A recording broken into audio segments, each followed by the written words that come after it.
have this for myself. You ever go to the senior center? You know, I'm gonna volunteer. It's her. It's like that guy right there. I was supposed to go to a meeting yesterday.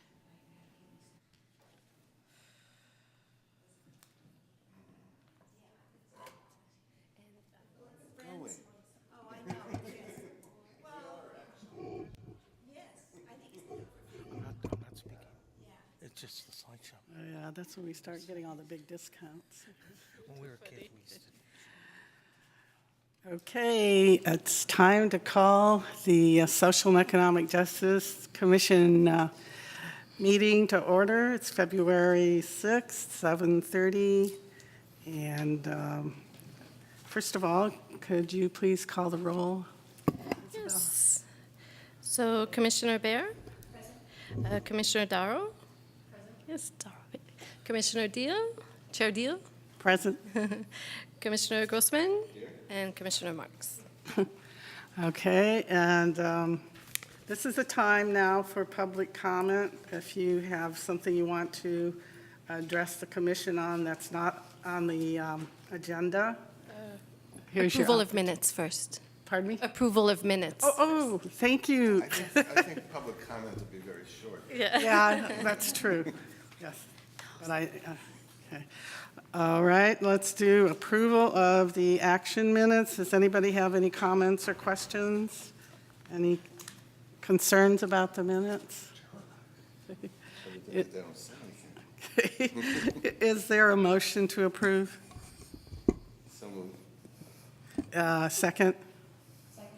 Okay, all those in favor? Aye. Aye. All those not in favor? Okay, the minutes are so approved. And now, public comment. And this is a time, if you want to address something that's not on the agenda, you can come up to the podium and you have 3 minutes. And the other items that are on the agenda, you have an opportunity to address when we come up to those. So, anybody? Okay. Now, we're going to have some announcements from committee members. Myself, I would like to introduce our new committee member, Nicole Darrow. If you want to tell us a little bit about yourself and your interest in the commission. Sure. My name is Nicole Darrow. I've lived in Albany since 2010. I have 2 kids in the school district here, both at the middle school presently. I'm an attorney. I practice labor law for the nurses union, and I have an interest related to this commission on low-income housing and preserving diversity in Albany and accessibility. Sounds like a good fit. Okay, I just wanted to talk a little bit about some of my concerns. Last term, we had gotten our proposal for the rent review approved to go ahead with and it kind of got stalled for a really long time. So one of my goals as a chair is to keep us moving and not get stalled. And some of the ways that I hope we can do this is by prioritizing our activities so that we deal with with our first priorities in the beginning of our meetings. And then also, hopefully, we might be able to move things more quickly by sending emails or comments to the city council. There's these impediments to us being effective or efficient, and one of them is the fact that we only meet once a month. It's not like we all go to the same office every day all week long and talk to each other and get things done. And that slows us down. And then there's also the Brown Act, which is a cumbersome process of trying to communicate. So I would really like to see us continue to take action on our priority items and move them ahead in other ways besides just waiting until the city council puts it on their agenda, through emails, memos or bringing items up at the public interest part of the agenda on their meetings, at their meetings. So first, before we get to the unfinished business, we're going to have a presentation by Sid Schoenfield, the recreation supervisor from the Albany Senior Center, and we're really happy that you're here tonight. We've been looking forward to hearing from you. Thank you very much. Just a minute. Are there other announcements from committee members? No. No? Okay. And I had no announcement either. It was just- Well, thank you very much for having me here tonight, Commissioners. I am always, first of all, my name is Sid Schoenfeld, and I am a recreation supervisor at the Albany Senior Center. I'm always thrilled to talk about our great senior center, but I am somewhat biased as well. And the seniors that participate that are active, energetic, and engaged. I have to remember to click the button. So our Albany Senior Center is available to adults 50 and older, and of course, any caregivers that are younger are welcome as well. We provide a warm and friendly atmosphere. It's like a family at the center, and we do so with quality programs and services. Click the button. Did I go too much? Oh, no, okay. So at the Senior Center, we provide a comprehensive array of programs that basically enrich seniors' lives to remain active, healthy, and independent. And today, I'm going to really focus on the services part of it, but we do programs, special events, classes, and our famous Friends of Albany Seniors and volunteering.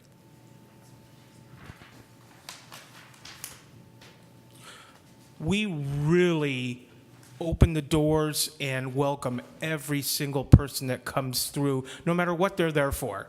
If they're there for dinner, if they're there for a service, if they're there to go on a trip, if they're there to use our restroom, we want to make their experience a great one. So we live by our city's and our department's core values. We are absolutely here for the community. That's anyone and everyone. We act inclusively, providing quality services for all. Once again, you walk through our door, we're going to do everything in our powers to make you feel great about your experience. We really take pride in our work, and we definitely go the extra square mile. We'll even wear tie-dye shirts for our open house, which is one of our special events. We are definitely innovative and take the initiative. We're constantly looking at trends. We're looking at other departments, what they're offering, and offering those current programs and services. So definitely innovative and initiative, and we do the right thing every time with integrity, honesty, and loyalty. So it's easy to make that experience a great one for everyone, as long as we stick to our core values. So we're going to start out just briefly programs. These are ongoing programs that we offer. They just go throughout the year. One of our popular programs is our Walk, Talk, and Be Healthy. It's our hiking program, very popular. Our senior travel troop, where we take the seniors on day trips, lunch trips, and extended vacations. We just had a group come back from Australia a couple weeks ago. And our popular Tuesday matinee at the movies. And that is where we show first-run DVDs normally, or themed months, and then fresh popcorn, all for a $1 donation. This type of programs promote socialization, health and wellness, and lifelong learning. Special events. As I said, we want everybody to feel great about being at the Senior Center, so every day to us is a special event. We did want to highlight a couple of them that we do ongoing monthly. We do a birthday dinner, and then we do some holiday celebration dinners as well. We do our annual senior center open house, back to that tie-dye picture, and that is done in conjunction with Albany Local Week. Of course, there's Older Americans Month, where we really try and fill the month with great programs, events, and services, and that is in May. So our senior special events promote socialization. Everything we do promotes socialization, helps to avoid isolation, and promotes good feelings. There we go again about making people feel great. Of course, we have our recreation classes, and the recreation classes promote health and wellness, socialization, and lifelong learning. Oh, thank you. I didn't see. I knew I'd forget. Our classes are focusing on health and wellness, enrichment and learning. We were, I think, one of the first senior centers to offer an iPad program, and it continues today. Special interests and art and culture. We couldn't exist without our volunteer group. It's a nonprofit group called the Friends of Albany Seniors. If there's one thing you'll take away from today, you now know what FOAS stands for. Friends of Albany Seniors. They do a vast majority of our volunteering. They do fundraising events that go directly to our center. They subsidize quite a few of our special events, our dinner program, and then they have social events of their own. And the FOAS promotes community engagement, and there we go again, socialization. Thank you. And now to what we're here for tonight is the services. So we offer a wide array of services, from our nutrition services, our transportation services, both very comprehensive. We'll get into detail about those. Our health services, our Senior Resource Expo, our monthly presentations, and something that we've been doing all along, information, resource references, and form assistance. And we've been lucky over the last 6 months to have that collaboration with the Resource Center. So our nutrition services, our staple is our dinner program. Our dinner program is provided by the Tri-City Cafe. It is a well-balanced dinner, and it's tasty too. So you think senior center, but it really is nutritious and delicious. It's served every weekday, Monday through Friday, and it's 4 o'clock. It's a drop-in dinner, so it's first come, first serve. However, since I've been there, we haven't turned away anyone, so we could always find enough food no matter what. But most importantly, it really relieves the burden of our participants, of our senior staff, to worry about cooking and the nutrition of their food and shopping and cleaning up after they cook. So it's really worthwhile. And then most importantly, it's that socialization. If you come by our dinner, it's a family, but it's a family that really welcomes anyone. So new participants, someone just dropping by, we'll talk them into staying for dinner. It's a really nice group. It also is a great opportunity for teenagers. We have a lot of middle schoolers come and volunteer, and adults as well. Excuse me. Our kitchen serves approximately 100 meals per week to our seniors. And I'm pretty sure it's the finest restaurant at 846 Masonic Avenue. You should come check it out. Do they pay anything? What's that? Oh, great question. So yes, if you're 60 years and older, it's a $4 suggested donation. But we're not there standing collecting money. We do have them sign in and register, but it is just a suggested donation. Our second part of our nutrition services is our oh, sorry. Okay, is our Meals on Wheels, and we know how important Meals on Wheels is to the community. We serve the homebound in Albany, and we deliver 7 meals per week to homebound seniors. We don't do it 7 days a week, but we serve them 7 meals to last the entire week.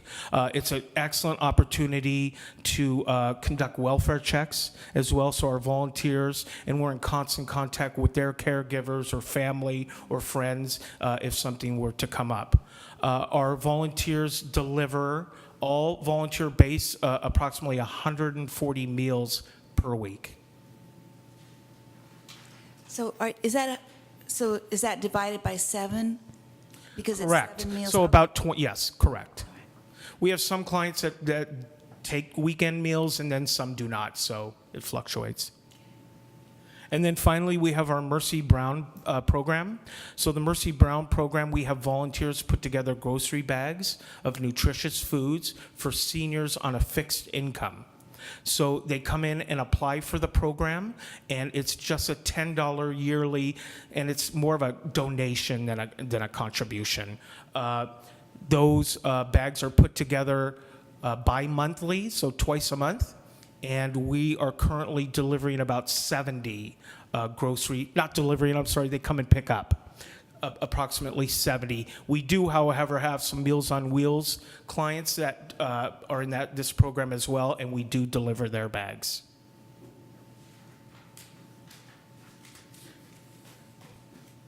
So now, thank you, Isabel. We're on to our transportation services, and this is quite the comprehensive program. So, in conjunction with Alameda County Paratransit, Alameda County Paratransit is it's a federally mandated program, and it's need-based.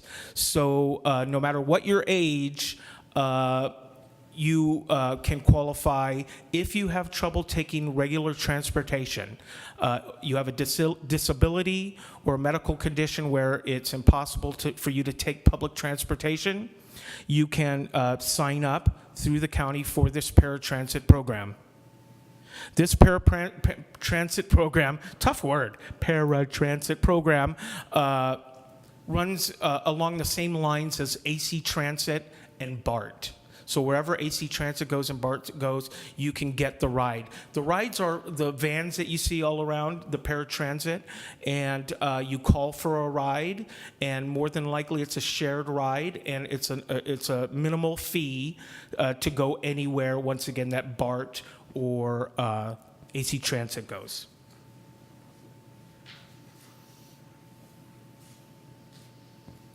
Once again, the eligibility for this, it's ADA mandated transportation who are unable to use AC Transit buses, BART trains because of a disability or a disabling health condition. This process to become paratransit certified and use the service is an application that you need to complete with Alameda County. In addition to this service, we have our own paratransit, and we've changed the name. This is the unveiling of the new name. So we're calling it the Albany Senior Center Transportation. We used to call it Albany Paratransit, but there was confusion with the county and our city-based program. So this is a city-based program that is funded by both Measure B and BB. It is not federally mandated. This is in addition to Alameda County Paratransit. What we do with our city-based funds is we have decided to subsidize taxi rides. We provide door-to-door shopping trips, and we subsidize some of our recreation programs and trips. The Albany Senior Center Transportation, formerly Albany Paratransit. So to be eligible for the taxi program, you need to be an Albany resident, and you need to be 80 years of age and over. Or you can be 18 and paratransit certified and still qualify for our taxi reimbursement program. I put up there on the slide that for our other programs, the age is 60 and over. That application to become eligible for Albany Paratransit, Albany Transportation Services is available at the senior center. So we have people come in and fill out those applications. We mail them. We have our shuttle bus driver. We could have her drop them off at their residence to complete, pick it up, and bring it back, and then we could qualify them for Albany-based transportation services. The way the taxi reimbursement works is they call their taxi and arrange for the ride, and we reimburse them 75% of their fare for a maximum of $25, and that's each way. So we always tell our seniors, if you're going to go to the Richmond Kaiser, you're going to get your 75% back. But if you need to go to the Oakland Kaiser, you may only get that $25. This is not a last resort, but this is when all other means of your transportation has been exhausted. So you're not able to take public transportation. You really need to get to an appointment, so you're not able to set up the Alameda County Paratransit ride. Family and friends aren't available. So you make that call, and then once again, we will reimburse you. How many people are benefiting from this program currently? I'm going to get to that in a minute, but I'll tell you right now, it's a couple slides ahead.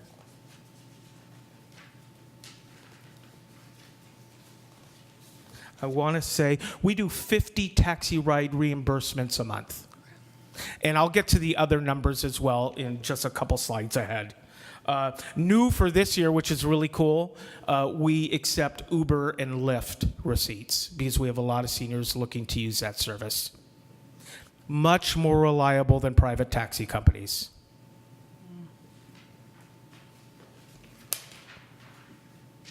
Thank you. So now we're on to the door-to-door shopping, which is a hoot. I've ridden on it, and once again, the social environment and getting them out of their homes and helping them shop is just really, really exciting to see. What they do is they call us the day before. We put out a schedule. We go to destinations pre-designated, and they call and say they want to go there. We pick them up at their home, and we take them to the shopping areas. We help them if there's a helper at the store. If they need help, we make that connection. We load their groceries onto our bus, and then we unload them and help them get up to their homes. Our current destinations are Safeway, Target, El Cerrito Plaza, Hilltop Mall, Costco, but our driver is so accommodating and has those great relationships with the riders. She is known to stop at hair salons, nail salons, and other places that maybe aren't on our route, so very accommodating. And there she is, Elodia. Finally, our recreation trips. So we have, once again, the hiking program and our travel troupe that use, and some of our classes as well, use our bus for recreational trips, which allows us to keep the cost down really low. If you look at other cities' trip programs, it's $75, $80 to go to the city, where ours is much, much less because of this subsidy from our Measure B and Measure BB Albany city-based program. So where do we come up with our needs? So it is mandated by our Measure B and Measure BB funding that annually we get feedback in the form of surveys that we send out to all of our participants, and everyone that comes through the door, we try and encourage them, and we do a workshop. So we invite you to come to our workshop. And the workshop is this month, Thursday, February 22nd, where seniors come and give us their input on what services they would like to see with our transportation program. As an incentive this year, we like to serve food So food's a nice draw, so we're providing a free lunch, and we're raffling off, I can't read that, what does it say? We're raffling off Target gift cards. We really want to get them to come because they mold this program on how they want their services provided. What time is that? That is at 11:30. Love to see you there.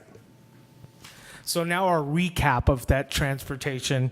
Once again, we provide approximately.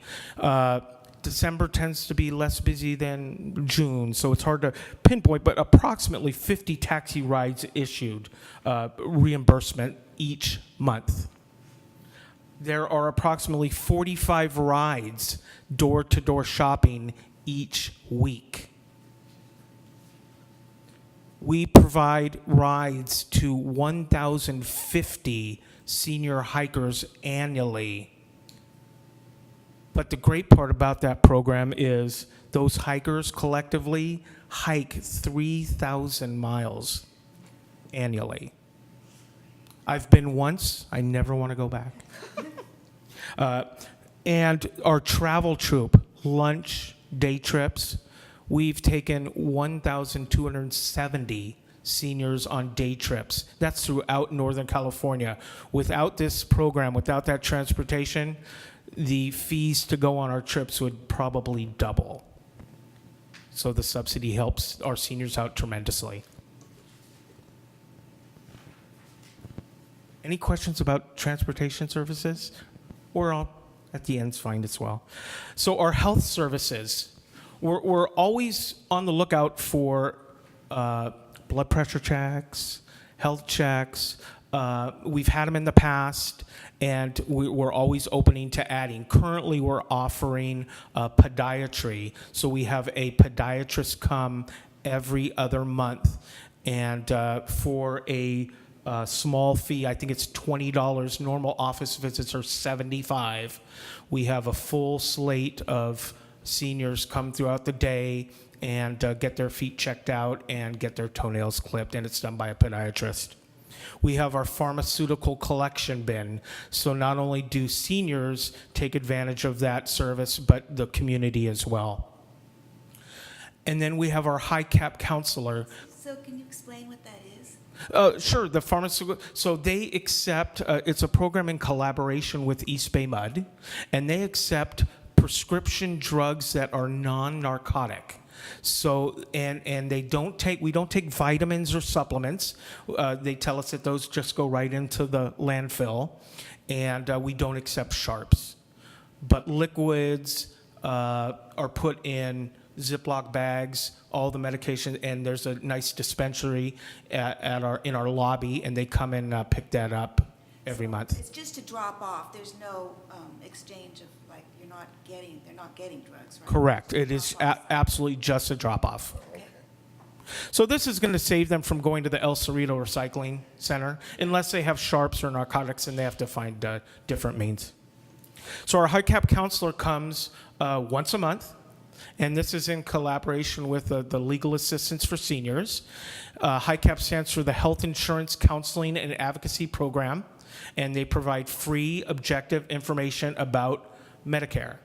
So Medicare's October, November, so every October, September, we have a full slate of appointments and counselors come. It's a great program. It's currently the third Friday of each month.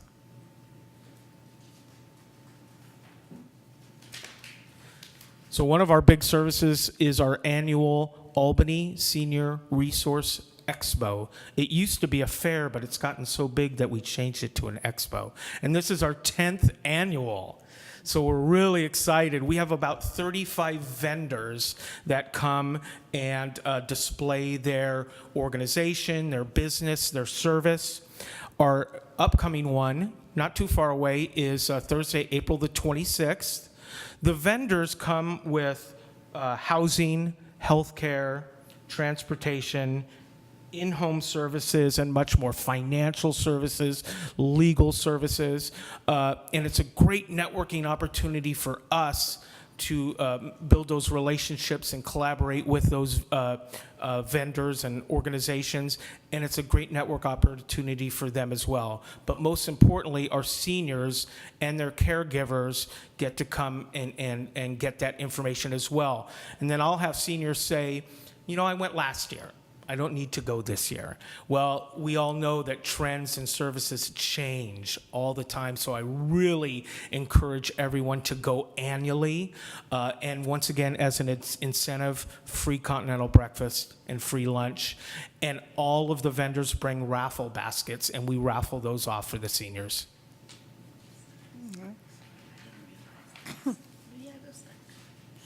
Our services include monthly presentations, and they've become very popular. Once again, it's getting that critical information out to our seniors in all areas of personal safety, heart health, advanced planning, financial services. Once again, we're really looking for new and fresh trends and ideas that we could bring in and have that information shared with our seniors.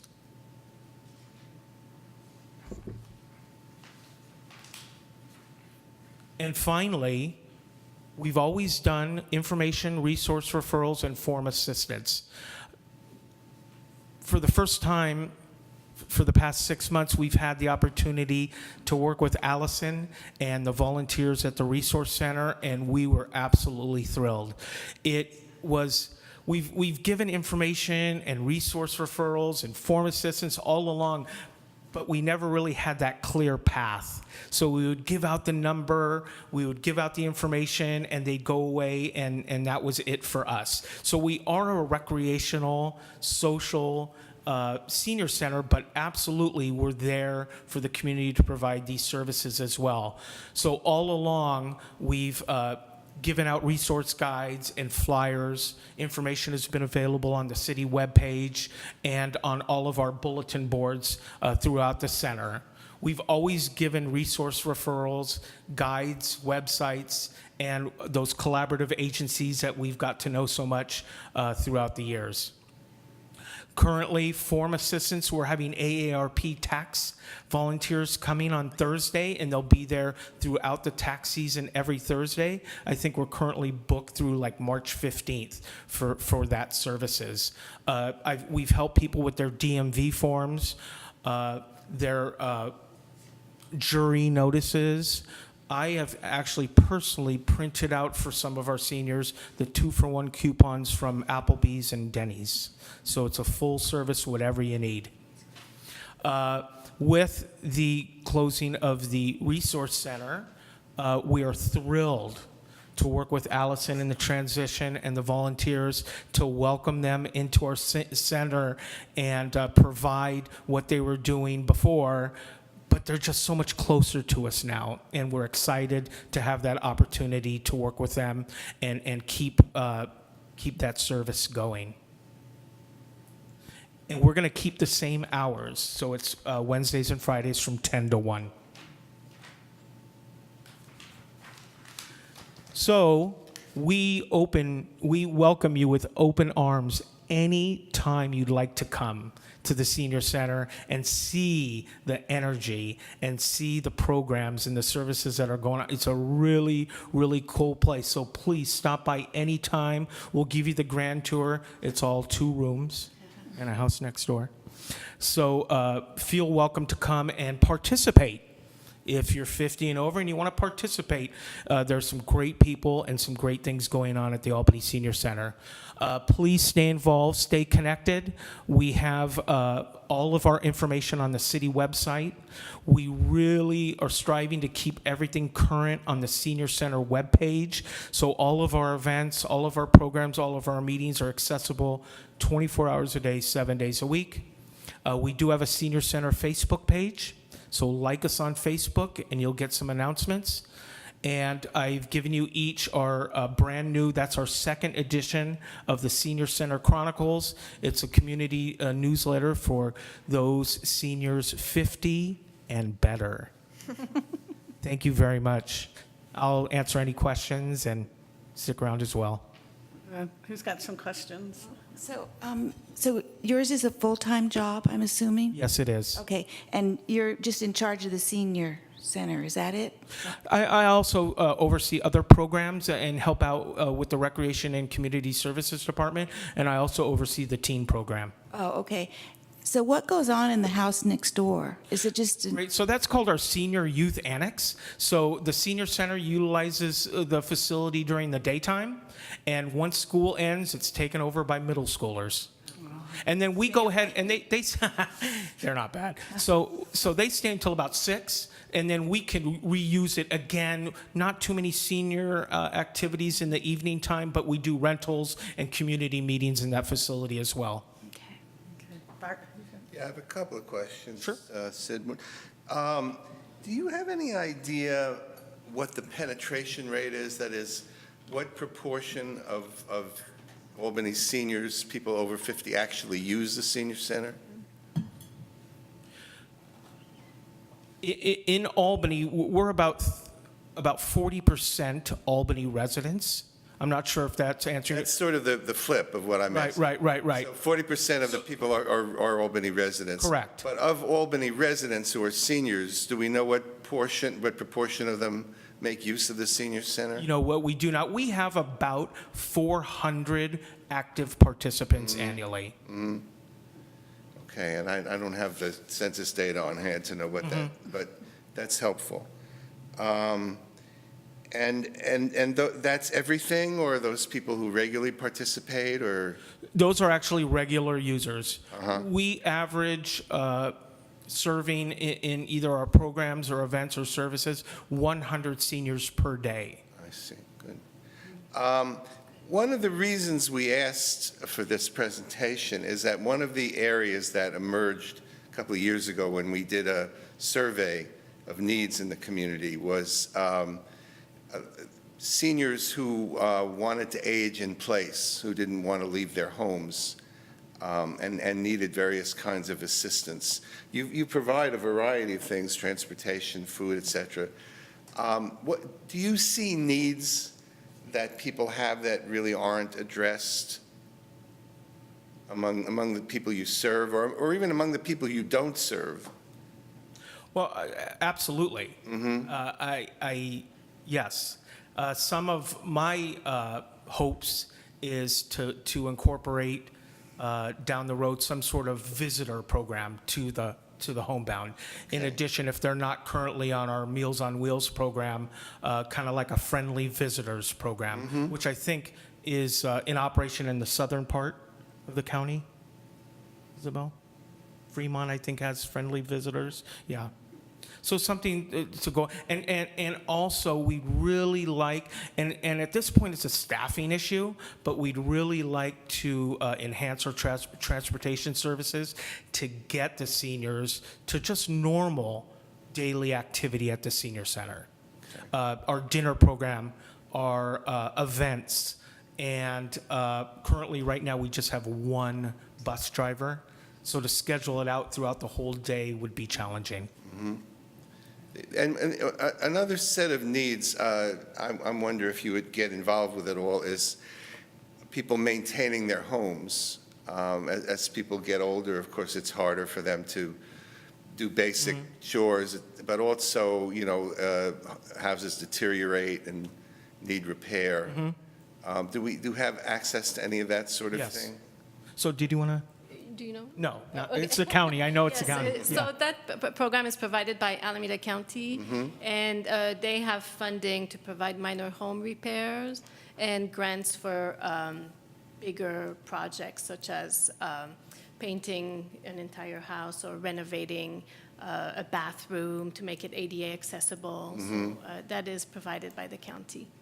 As there eligibility requirements? Yes, yes. Mm-hmm. And in terms of actually going into some of, we have a board where businesses will put their, will come in and do your lawn. So we really can't refer them, but we could give out that information that's on our board, just without the referral.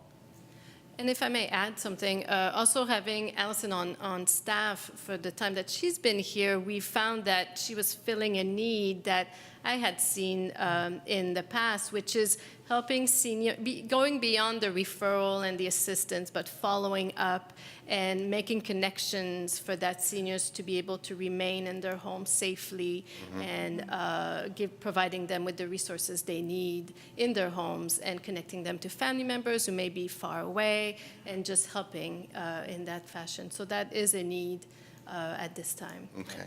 Right now, it's not really fulfilled at the senior center. I had also heard of this program called Christmas in July. I think that the city of Berkeley, or it was some organization in Berkeley that was providing, students were involved in working on senior homes during the summer. We did have a partnership at some point with the Solano Community Church, and they had 2 days of service every year where we would combine them with seniors who needed help fixing their homes in one way or the other. So they would come in and clean up yards, fix fences, fixing shelving. So they did that for a couple years, and that was really helpful. So what we would do, they would give us a flyer with the information on the event, and it was usually a Sunday, and then they would be combined with volunteers who had the skills that they needed. So we do that for a few years also. It sounds like maybe something like that could be a little bit more established and regular, something to think about for us. Can I interject? Can I just add on to that, to what you said? A couple of years ago, as part of the commission, I contacted the churches in the city to find out what services they were providing. The church on the corner told me that they got the names from Meals on Wheels at the senior center, and that they did the Christmas in April. But I don't know, maybe that's not going on anymore, but they did it for some time. So, Tara, did you have any questions? Yeah, Bart asked what I was going to ask about outstanding needs, but I guess going off of that, do you feel that there are any areas that are particularly lacking in resources in achieving a vision that you might have for a particular area? I mean, just to reiterate what Isabel was saying, you know, like I said earlier, that path was there to where if somebody came in for a referral or a service, Allison and her staff would go from start to finish and have a conclusion where now we're just back to giving phone numbers, referring them to the volunteers, but not as clear as a path as before. Mm-hmm. And in terms of with the changes that are going on there, you're still able to follow up with those people in terms of their needs, or is that something that you guys are still looking at going forward? Definitely still looking at, yeah, the volunteers I think will play an integral part in that, and but our staff, you know, is just at the point of first contact. How many employees work at the senior center? So myself, and we have 2 full-time coordinators and 3 part-time coordinators as well, in addition to about 3 staff that work in our kitchen. Okay. So just a couple of hours a day. I had a couple of questions for you. I was wondering if you were coordinating with the Giltrack Farm. I was volunteering there temporarily, and they have like a surplus of food, and their main goal is to create fresh food, fresh vegetables for the community. And they're very willing and looking for places that can benefit from this. And they have to weigh all the food that Yeah. they produce, and you know, because it's part of a UC Berkeley project. And there's like hundreds of thousands of tons of vegetables that are coming out of there. So you might want to send somebody by there. Absolutely, yes, thank you very much. We will definitely look into that. And the other question, I was a little concerned about cuts in federal funding, if that's going to affect the center. You said you get federal funding for some of the transportation. Yeah, no, not to my knowledge. I think Measure B expires in 20. And that's county funding. County. Okay, but you're not getting We're any not federal? federal. No? Oh, The only federal funding, we don't receive it directly, but it's the meal nutrition program, and that's federally funded, but it trickles from the county to the city of Berkeley and then the city of okay. Berkeley. So it's indirectly. Albany, but thus far, we haven't heard that it's been cut or. okay. Is there anybody from the public who would like to, Ellen? You probably know Steve, I bet you do, right? Alan Maris, Albany Senior. Regular yoga participant. So I just wanted to thank everybody at the Senior Center for the services that you provide. I've enjoyed some great classes in world affairs, in yoga, in writing, and in several other classes that allow seniors to get together and have a great social event. I wouldn't say sharpen our skills, but not deteriorate so much. Particularly this recent addition, the Community Resource Center. I've had an opportunity to volunteer there, and Allison's providing a great service. I'll speak to this a little later, but I'm a little concerned about it transitioning into the senior center.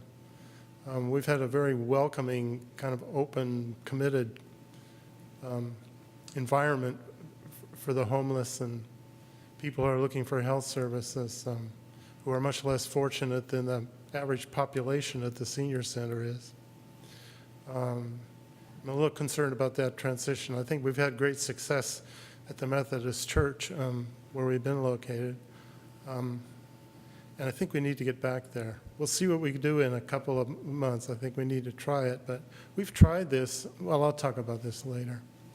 Anyway, Rebuilding Together used to be called Christmas in April, and they've been very active. They have an office. I volunteered with them for 10, 15 years, and we did a lot of restoration projects in the home, particularly of seniors. They're on Adeline Street, close to Ashby, maybe a couple blocks south of Ashby, or north of Ashby. When I last participated, we were having difficulty getting projects in Albany. Most of them were in Berkeley and Albany. So you really need to make contact with them and with our seniors and get the seniors to, am I over time here? No, you're fine. Okay. Get the word out and do a lot of reach out to seniors that need help. Because there are services that are available, and Rebuilding Together in Rebuilding Berkeley. Together? Rebuilding, Do they have a website? Do they have Yes. a website? Okay. yeah. It should just be Rebuilding Together. Okay. If you have trouble, I can get you their site. I donate every year, so I have there. Okay, Thank you. thank you. Thank you again. Anybody else What, oh, community, from the public? Can we let the public, if there's, anybody from the public? Okay. I did want to make one point out that Alan reminded me of, which is that I'm an Albany senior, and I've been here for a long time, and it's interesting that I don't know about a lot of these things that are available. We do get the recreation brochures, and we do get the email now, the email, but it doesn't provide a lot of information about the senior center, and I imagine a lot of people like me who might be eligible for things, don't really know that these things exist. So I'd encourage you to do what you can to let people know.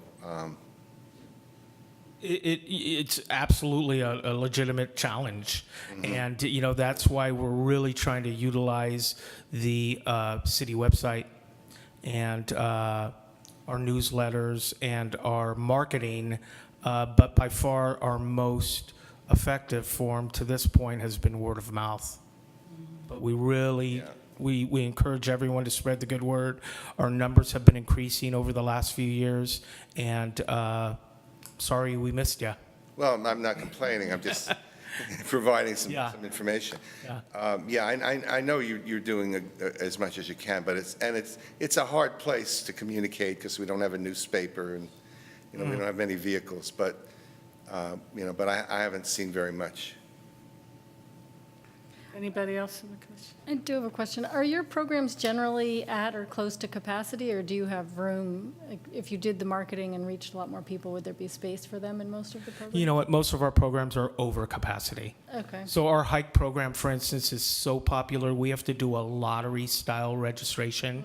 Our travel troupe is at capacity and over, but we really try and encourage those to get on the wait list. And then we add extra trips, extra buses, and try and accommodate everyone. But yes, most of our programs are at or over capacity.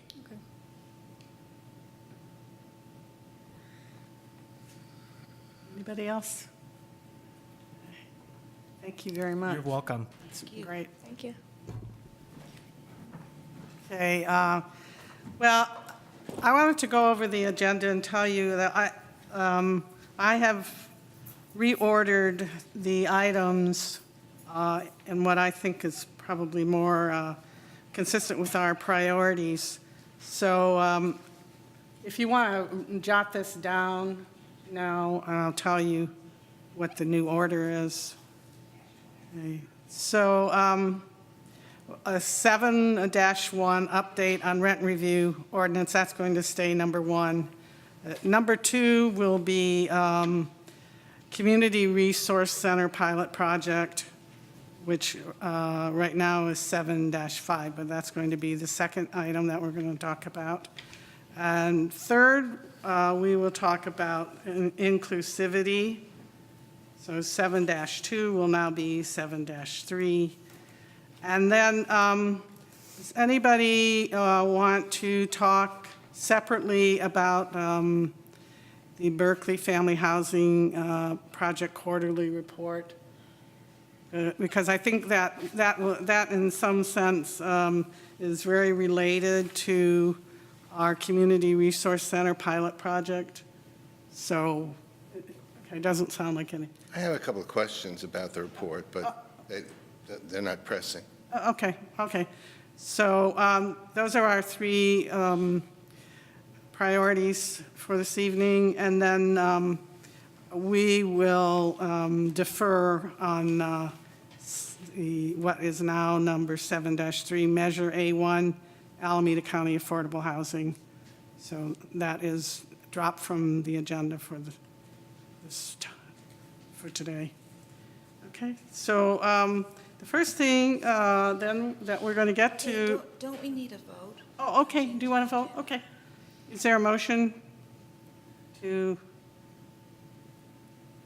Well, I'll motion to change. Just to clarify, are you proposing dropping the quarterly report too, or?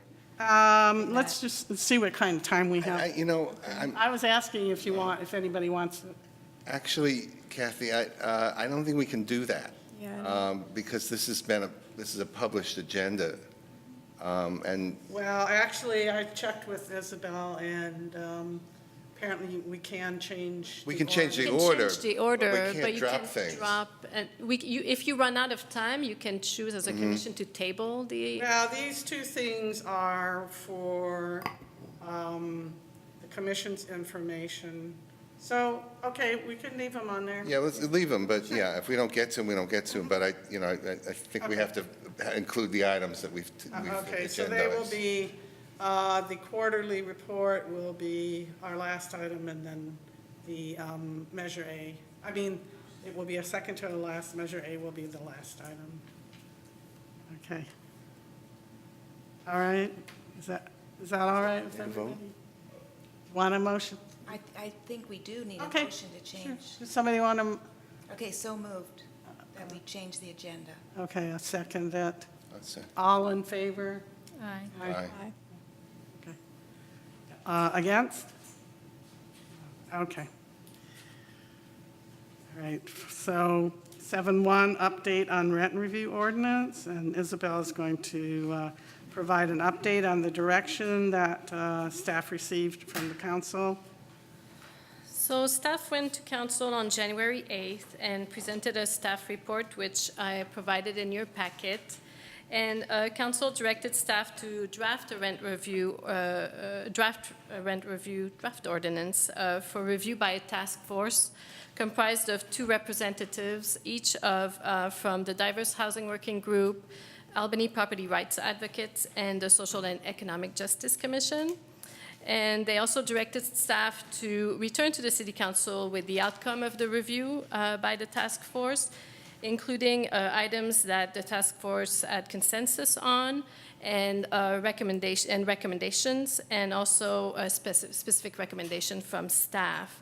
So the staff recommendation for the meeting today is to appoint 2 members from the SEJC who will participate in the task force, and I anticipate the task force meeting to be sometime in March. Once I've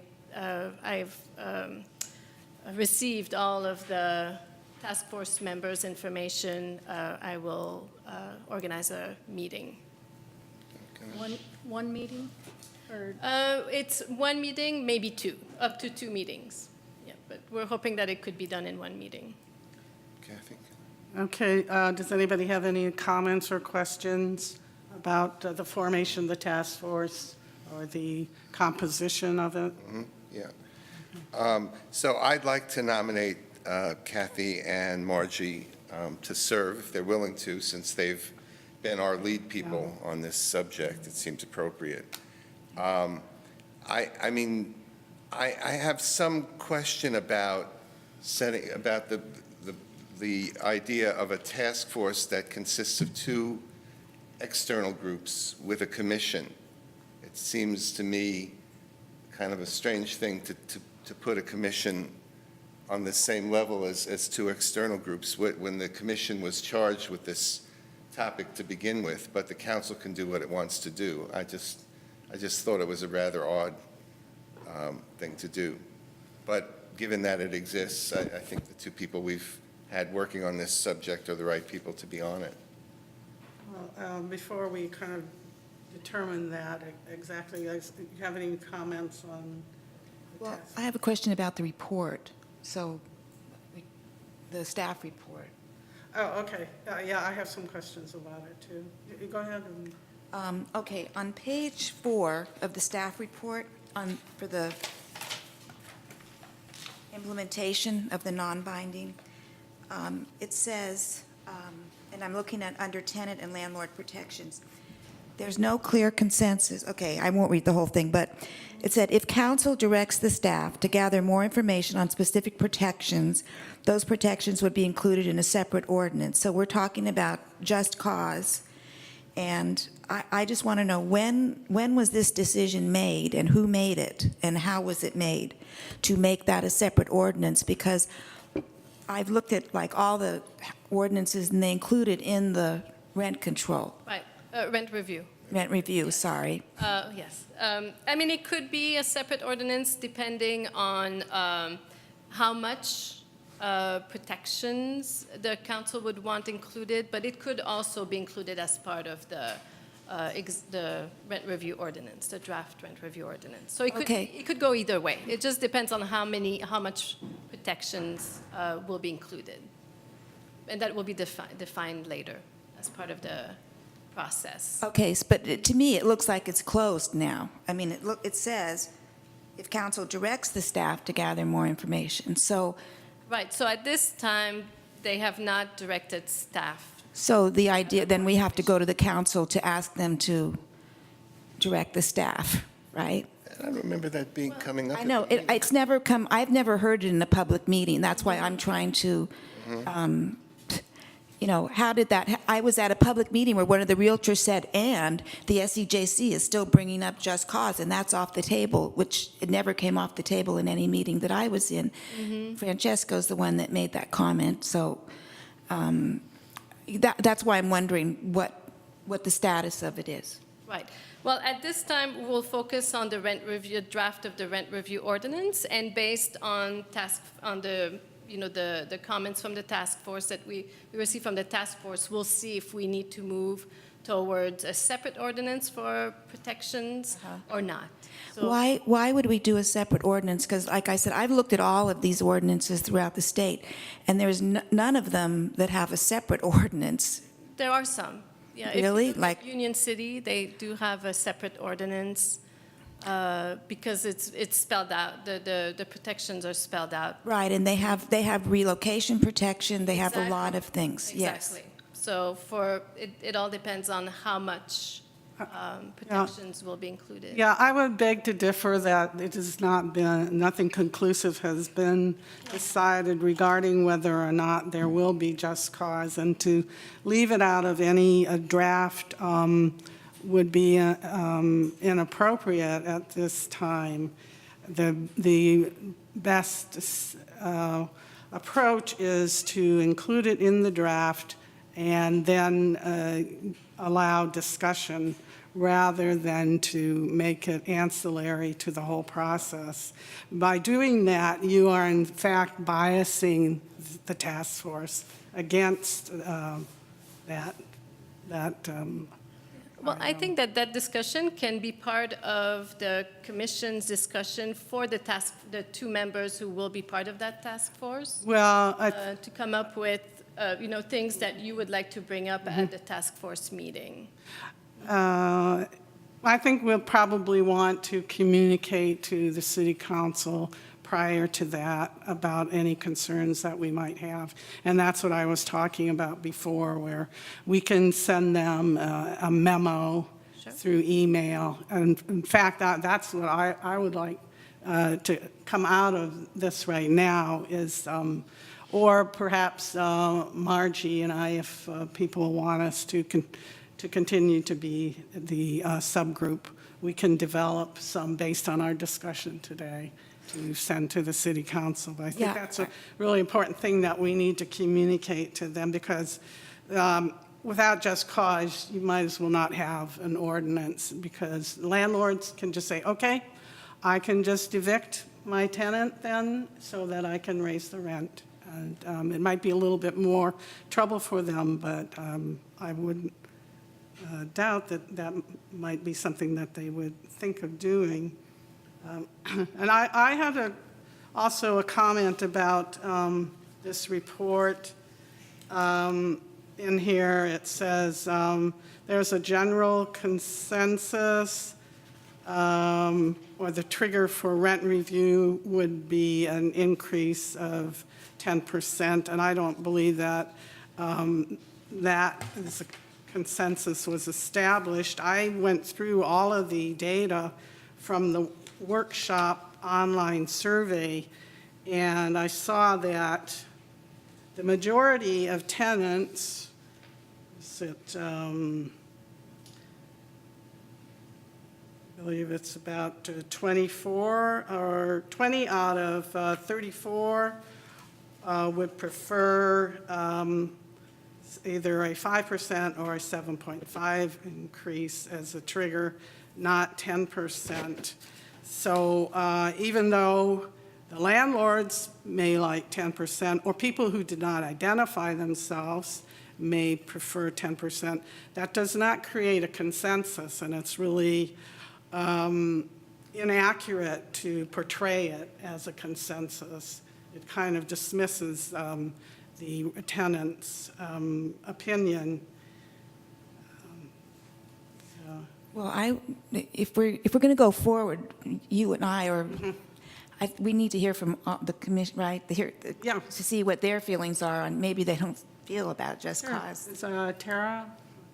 Yeah, I agree with what you're saying about the consensus. I actually brought something, I don't know if you guys remember, I think it was last meeting, we talked about some literature that was going around, and I received a letter a couple months ago talking about rent control in Albany, and I brought it, if you want to look especially at page 3, just information.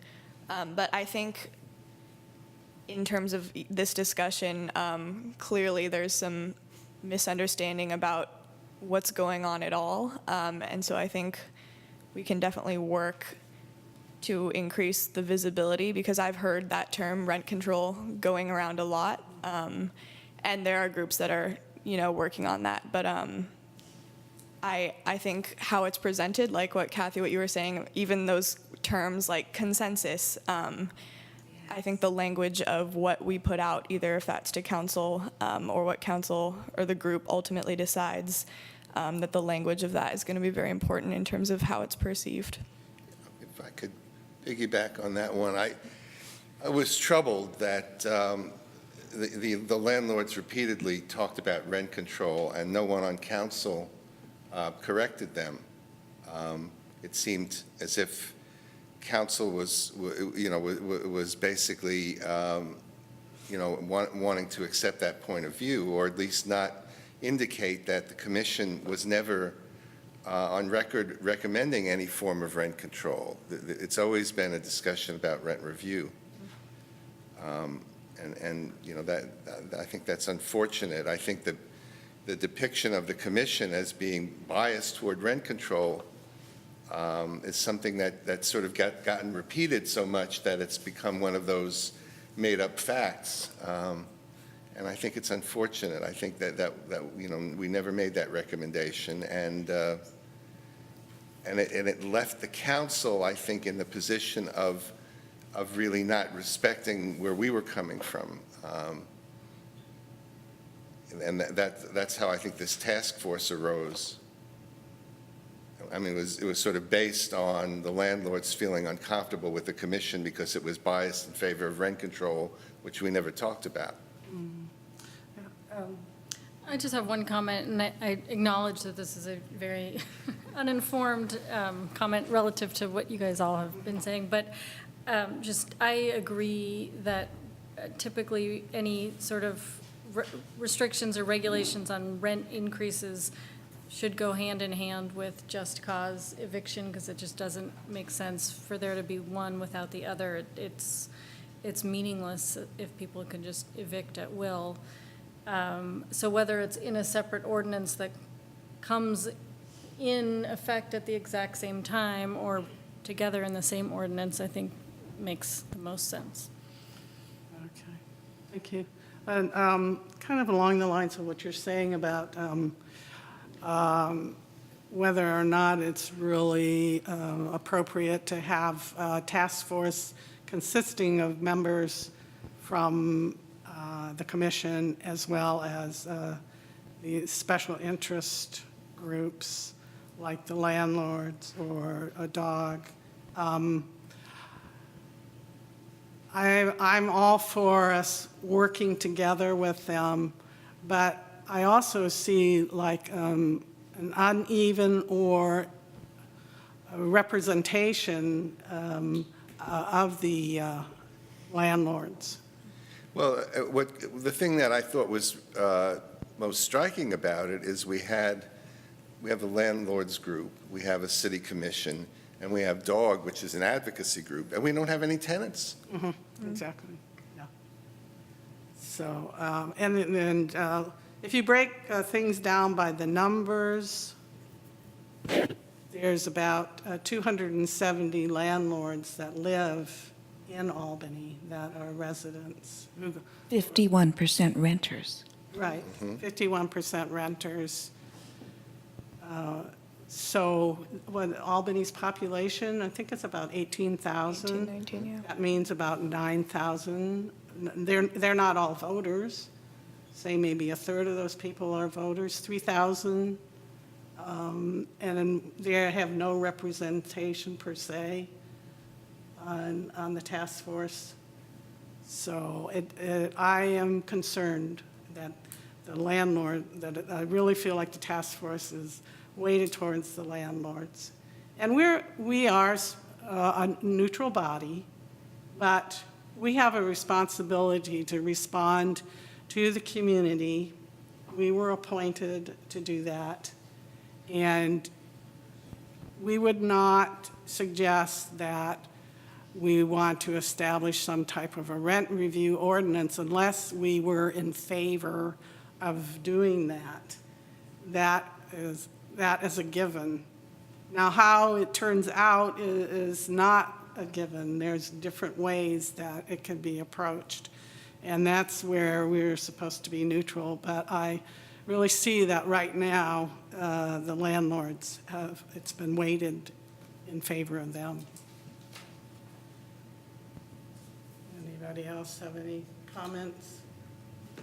So, should we, first of all, establish who's going to be on the group? So should we, well, you want to make a motion? Sure, I move that Kathy and Margie represent the commission on the task force. Second? You want to second it? Carrot, Terry. Second. Okay. All those in favor? Aye. Noes? Okay. So myself and Margie will continue to be the work group for the rent review ordinance. And then what I heard were about 4 main concerns.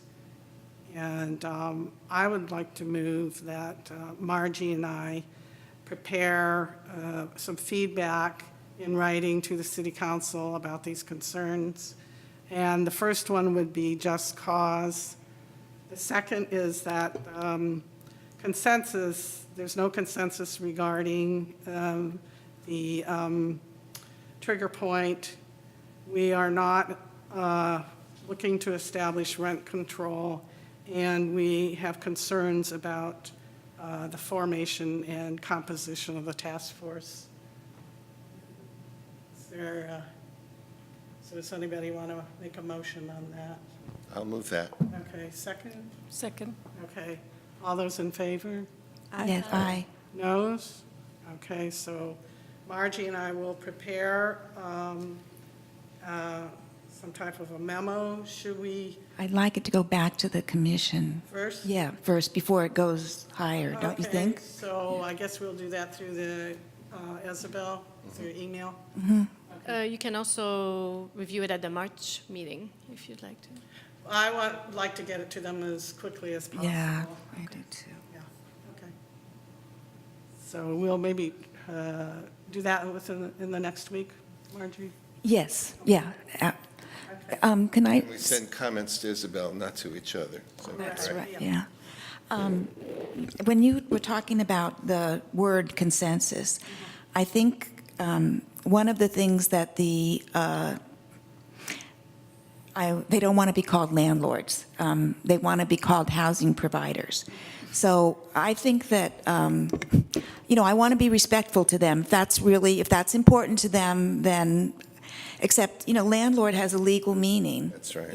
And words have legal meanings as well as emotional meanings. So I think we need to say something. I mean, I'll be happy to say something to them, but it's like, I just think that's It a may little be, there too. may be a gender issue, because landlords would be male, so I mean, maybe, I could see why they might want to use something more gender neutral.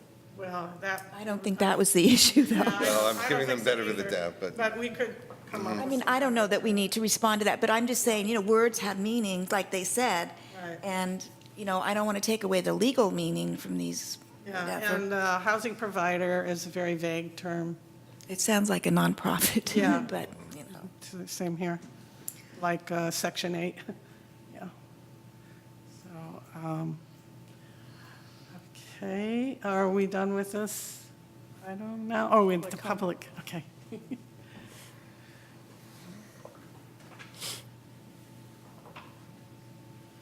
Alan Maris, Albany resident and a member of Diverse Housing Working Group, DOGS.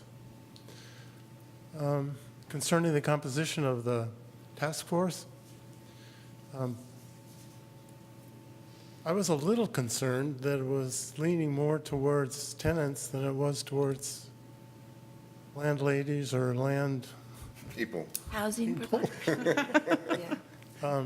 Diverse Housing Working Group is certainly is supposed to have 2 members, and they're certainly going to be advocating for affordable housing. It's their mandate, and social economic justice members are pushing this. So clearly, I think a pretty strong representation in favor of affordable housing and rent review advocates. I wouldn't worry too much, and I wouldn't push it too much. You might get the land Housing providers. housing providers upset as well. See what else. When are we going to have that first task force meeting? It hasn't been determined yet, but it's going to be sometime in March. In March. In March, yeah. Thank you. You know, Let's see if somebody else from the public wants to sure. talk first. Okay, anybody else from the public would like to address this?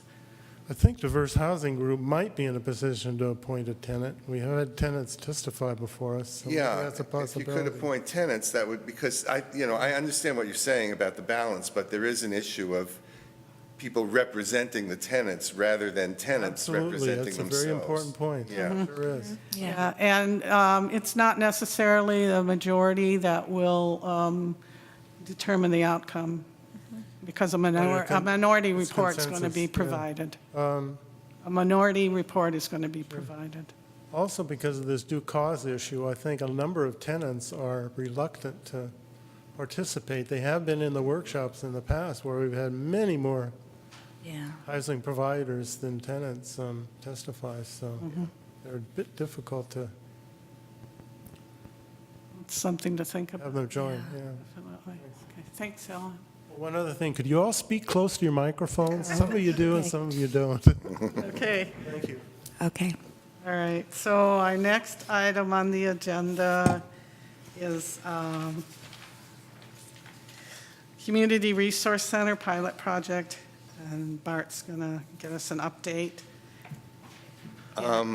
Okay, I actually, you know what I know, which is that Allison has accepted another position, at least that's what I've heard, and then, and therefore, the reason, Isabel and I talked about the possibility of identifying someone who had been a volunteer, who had appropriate credentials. That person wasn't interested. The reality is that we're past the halfway mark. So to find someone and get them up to speed, we'd be more or less done with the pilot before that, there was any further data collected. So unfortunately, I think, the city made the right judgment, which is that we really can't continue the pilot without appropriate leadership, and there's no way that we could recruit and prepare somebody in the time that remains. It's unfortunate because when we go back to the council to make the case that that this is a worthwhile operation, we will have much more limited data than we might have if we'd had a full year. Therefore, it made sense to think of another way to organize it in the interim, and that's why I think the notion of using the senior center arose. I would like to give Isabel an opportunity to sort of describe what, in fact, is going to happen before we start reacting without having the information. Good idea. Yeah. So the resource center at the church has now been closed. Last day was February 2nd, and we're transitioning to having volunteer teams at the senior center, like Sid mentioned. They'll be available at the senior center on Wednesdays and Fridays, the same hours that the resource center was open, and available to provide assistance, referrals. Allison is setting up, we have a lead volunteer, and Allison is helping that lead volunteer with information, and so that she can continue to update housing lists, because that was a service that was used quite a bit at the resource center. Many people came in to look for those affordable housing lists. So we will continue to provide that service. And today's Tuesday, so tomorrow will be the first day that the volunteers will be at the senior center, and Allison will be there with them to train them, and with the assistance. Sid will not be there tomorrow, but and Sid will take also some leadership responsibilities as after Allison leaves, to continue to help the volunteers feel comfortable and help them in their duties as resource center volunteers. So for instance, if they need to make phone calls, if they need access to a computer, Sid is working with Allison on where all those supplies will be, and he'll, like he said, he will be very helpful to them. So they're not going to be left high and dry at the senior center. They'll have the support of some staff a little bit. What kind of room will they have there? I'm concerned because that room was so large that you had, that people They'll be could in go the and be lobby. private and, you know. Yeah. So that is a limitation because we don't have that much, we don't even have office space, right, available. So they will be in the lobby, and I think in for the next few times when they meet, I think Allison and Sid and the volunteers will figure out which location in the lobby will be the most appropriate, and if there is a need for some confidential conversation, if there's a room available, that will be made available. But if not, then there's a possibility of closing up the computer area with some screens so that consultations can happen in the library area. But we'll make the best of the situation with the facility that we have. We can also use the annex if it's available on days that there's no classes going on in the annex. Can I say something, Kathy? Yeah. So I have a couple of concerns. I was hoping we might be able to use the annex on a regular basis because I think having it in the senior center will, as Alan suggested, make it a senior program. And ironically, the senior program is the only program we have in the city which actually is delivered by the city staff. It's the richest program we have. And this program was designed to serve people who weren't being served in any other way.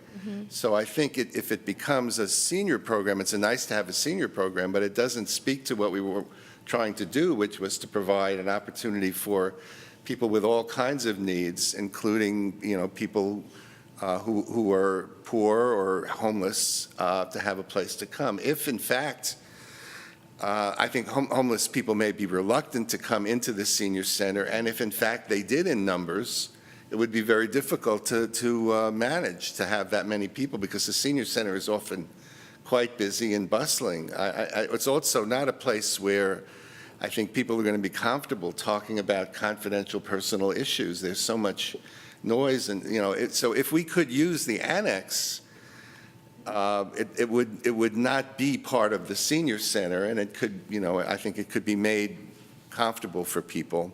So that I think is important. If it becomes a senior program, we're not doing the pilot anymore. We're doing something else. The other thing I would say, well, let me just finish, is I would be concerned about volunteers doing this on their own, even if there's a staff person who's occasionally available to them. Sid has lots of other things to do.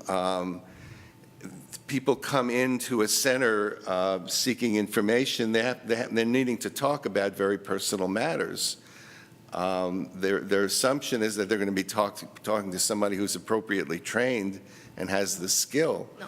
to So handle. we're not proposing to duplicate the services that were happening at the resource center But because people we are don't gonna- have that capacity. But people are going to have that expectation, and unless Well, we will clearly mention that these are volunteers, and that the service, until we can, go to council and come up with recommendations for the future of the program, that the program will be led by volunteers, and that basically the volunteers are trained to a certain degree, but they're not professionals in the field. So it is going to be. It's not going to be the program's not going to be as robust as it was when it was at the church. That's for sure. And as for the space, I agree that for the time being, it does feel like it's going to be focused on senior services. But again, we're not looking at this being a permanent solution. as we talked, and Elsa and I already start talking about that for the future, is that we were thinking of having a mobile unit, having the next case manager go to different places, such as to do outreach, such as the library, the community center lobby, the shower program, and also collaborating with the BFHB case manager. So there's more to come, but in the meantime, this is a transition phase, and we're not saying that we're doing the same type of services that we had at the resource center, because we're not. Tara? Yeah, are we looking to continue to maintain our relationships with like Berkeley Mental Health and the other organizations that we had before? Yes. But there'll be no place for them Yeah, to will they be. still be on site at all, or? I don't know if Not- yes. Yes, so, yes, so we Okay. do have the Berkeley Mental Health staff who came once a month, so Right. she'll be available to come also. Okay. So. Okay, so I was hoping we could make some recommendations about our next steps. So I'm wondering what are the hurdles that we need to get over in order to have something comparable to what we had at the Methodist Church. And I guess one of them is the space. And are there specific times when the annex is available now? We'd have to look into that. I haven't. So we could change the times if we needed to, which would be easier, and then move it to the annex center, maybe permanently. Is that, I would think that would be a good thing to look into. What else do we need? We need somebody to run it. And the other thing to mention is that Alison is preparing a report for the 5 months that the center will be open, so we'll be able to have that available pretty soon. So, so that will also inform our next steps. She's writing up a report. Yes. And on the services, similar to what we've had before, like the tables and Yes, everything. basically, yes. Yeah. Okay. Of course, the problem is that 5 months is a pretty short period of time, and some of the populations that we were particularly concerned about may not have even shown up in that period. I think particularly of undocumented people. It takes a long time for people to feel safe to come to a program like that.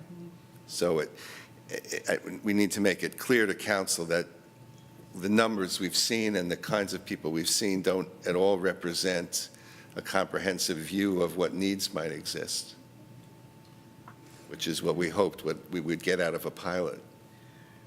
So how do we address that without having our pilot? By moving it to, if we moved it to the annex center, then we could gather more data. Do you think a year's worth would be adequate? It's hard to know now because, it's discontinuous. People may not, people have time, may have trouble finding it again. The disruption is really going to make it very hard to see this as a continuous program. So it doesn't sound like, from what you're saying, we're ready to really adequately evaluate what Well, it is that we need. We don't have any choice. Well, I think like her report, when she gave it at the last meeting, was excellent. Yeah. And I'm sorry to see you go. I understand why, but, I think she really put a great foundation in to work off of. But now what's going to happen to it? That's the question, right? So are we assuming that we are going to have a permanent resource center? We can't assume anything. We don't have a budget. Yeah. Oh, there's no budget, and we have to have the numbers to do the budget? No, the council has to council made a provision for a year. That's all that we have. And we have a little money from Berkeley Mental Health, which we have to discuss whether we can retain because it's now a different purpose. So what else do we need to do? We need to do the best we can. Well, I would think, I think we can continue with the volunteers as information givers. We have to be very clear that that's what they will do, that they will not do counseling. And hopefully they'll understand what that boundary is, because there won't necessarily be anyone there to protect them if they start getting involved in something more complicated. So that will be very important to have some way of consulting with them about that. And then I guess we bring it all to council and we say, we have to discuss this, but we have to decide whether in fact we want to make a case to council that this is a service that should continue. I mean, it seemed to me, based on not only on people who came to the center, but also on people who contacted Allison directly, that we can certainly, I think, make a case that there's a need for a role like this in the city. Where and how exactly it gets delivered may be a different kind of issue, but certainly the idea of a human services coordinator for the city who would be able to be of assistance to people who had needs. Certainly we've shown that there's a value, that certainly Allison played a role in connecting people to Berkeley Food and Housing and other services, and beginning to sort of coordinate the services that do exist, which was one of the things we had in mind, like having Berkeley Mental Health there. That function needs to continue. And hopefully council will see that. They seem to see it the first time. And council is also receiving the monthly reports. Mm-hmm. So they're reviewing those also. sounds like we have to revise our proposal. Well, we'd have to make a new proposal. Make a new proposal. So, what do we need to do to make a new, what should be in our proposal? Well, is it too soon to say that we want a permanent program?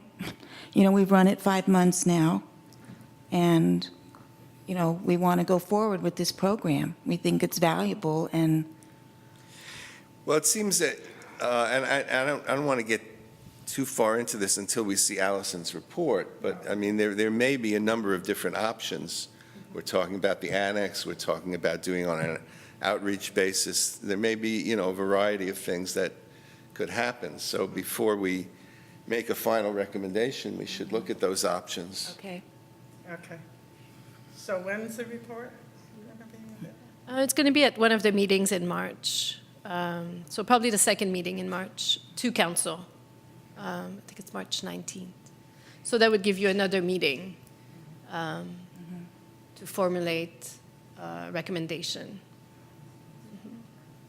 March 19th. So that means, since the report's not going to be available until March 19th, we would then look at it for our April meeting.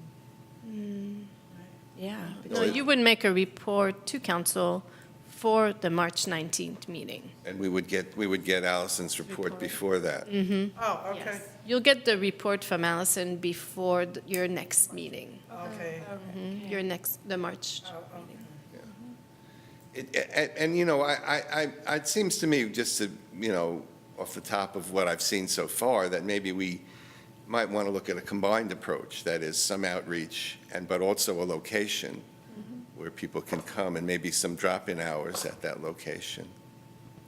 Kind of similar to the, You know, it might be more like an office kind of model, rather than you know, if there's a person doing outreach, they'll be contacting people. Some of those people will probably want to come in and have a conversation.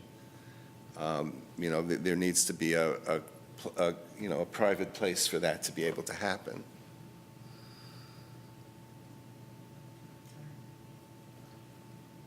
anybody else have any questions or comments on it? Well, do we want, if we're going to get the report before the next meeting, maybe it can go to a task force, I mean, you know, you, Bart, and then someone else to look at the information to, Tara, and you are on that, or That's a you're on different thing. inclusivity. That's different. Yeah. Okay. I'd be glad to do that, or we may be ready to do that as a group. But I'd be happy to, and if anyone wants to participate, that would be fine. And I think we have somebody from the public who would like to speak on this. Okay. Actually, I wasn't going to speak, but let me just say this. Cheryl said it. I don't understand why you need so many task force. You don't need task force.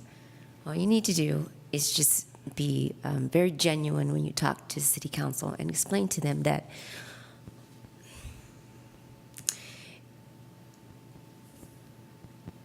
Albany has developed. It's one of the issues that we encounter a lot in this little bitty town. And we've talked about it on the school board, and we've talked about it with a lot of the children, and the children seem to get it, but a lot of the adults don't seem to get it here. This elitist attitude. Yes. And people are burying their heads in the sand to think that Berkeley wasn't always the way that it is. Oakland wasn't always the way that it is. And now it looks like a third world country in many parts of Berkeley, except when you go to North Berkeley, except when you go to Piedmont.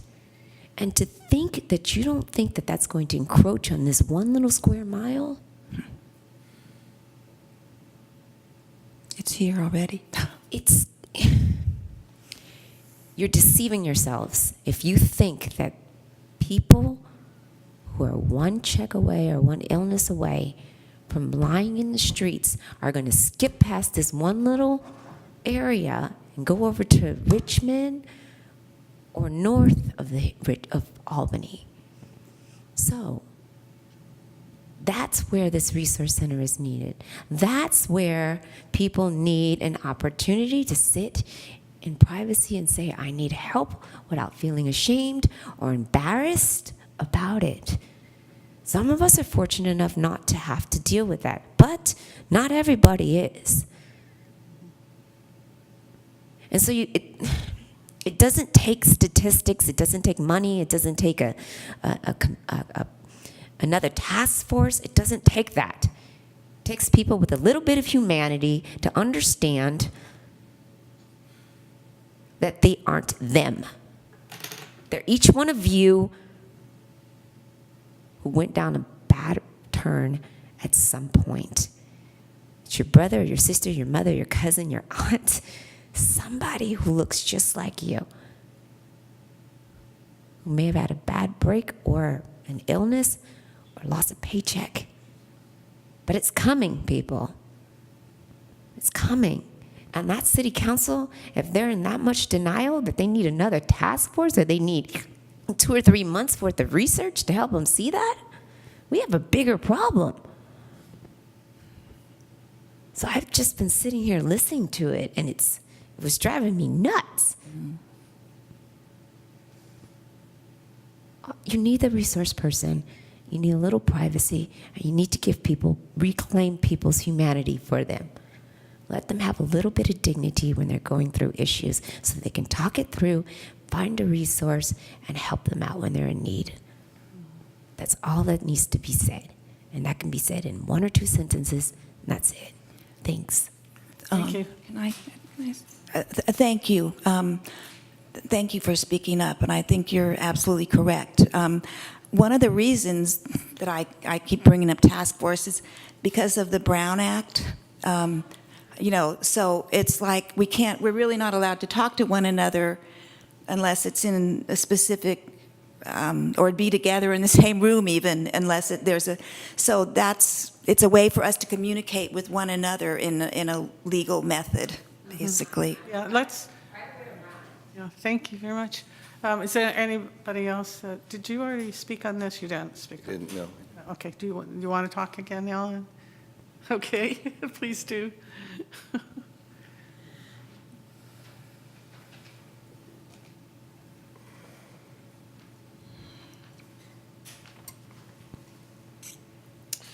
Alan Maris, Albany resident, and I have served for the last 5 months as a volunteer at the Albany Resource Center. and seen the tremendous work that Allison has done. We have various tables with information for LGBT or for seniors or for immigrants or for people needing housing, medical care. It's all right there. And I expect to be a volunteer tomorrow, actually, at the senior center as well. And I have the same concerns that you do, that we're not qualified as Allison is. We'll try, but, and we've gotten to know Robbie a little bit better from Berkeley Food and Housing, and Marcella from Berkeley Mental Health. But that situation at the Methodist Church was so much better than what I've seen before at the community center and the senior center. We're creating an inviting and welcoming environment for those people who are shy and they felt neglected, not respected. And if they go into an environment where there are a lot of different people, you can try to educate people at the senior center to respect these people's condition and situation, but not everybody's probably going to be able to do that. And it just takes a little bit of that to turn the homeless environment, or the homeless people without homes, people with health issues, people who are less fortunate, to be turned off. I like what Margie said about making it a permanent facility. It's no longer a trial. We've had our trial, and I think the trial has indicated that it will work. We haven't had enough people use the service, and it's just in the beginning. Something like this takes a long time to establish. Word of mouth. I mean, we all know that it's difficult to get the word out about any kind of public service to the people. It just takes a long time. 5 months just isn't going to do it. And the break in that service period is going to set us way back. I have some, So I'm going to continue to volunteer, but I'm really concerned about how effective it's going to be. And I think we have the support of the city council. I think we have to stretch the data a little bit to make it look as though it's a viable operation, but I think we can do that. I think we can get testimony. I would really push for this being the end of the trial period and we go on with a permanent service. Margie, thank you. Ms. Allen. Is there anybody else from the public that wanted to talk?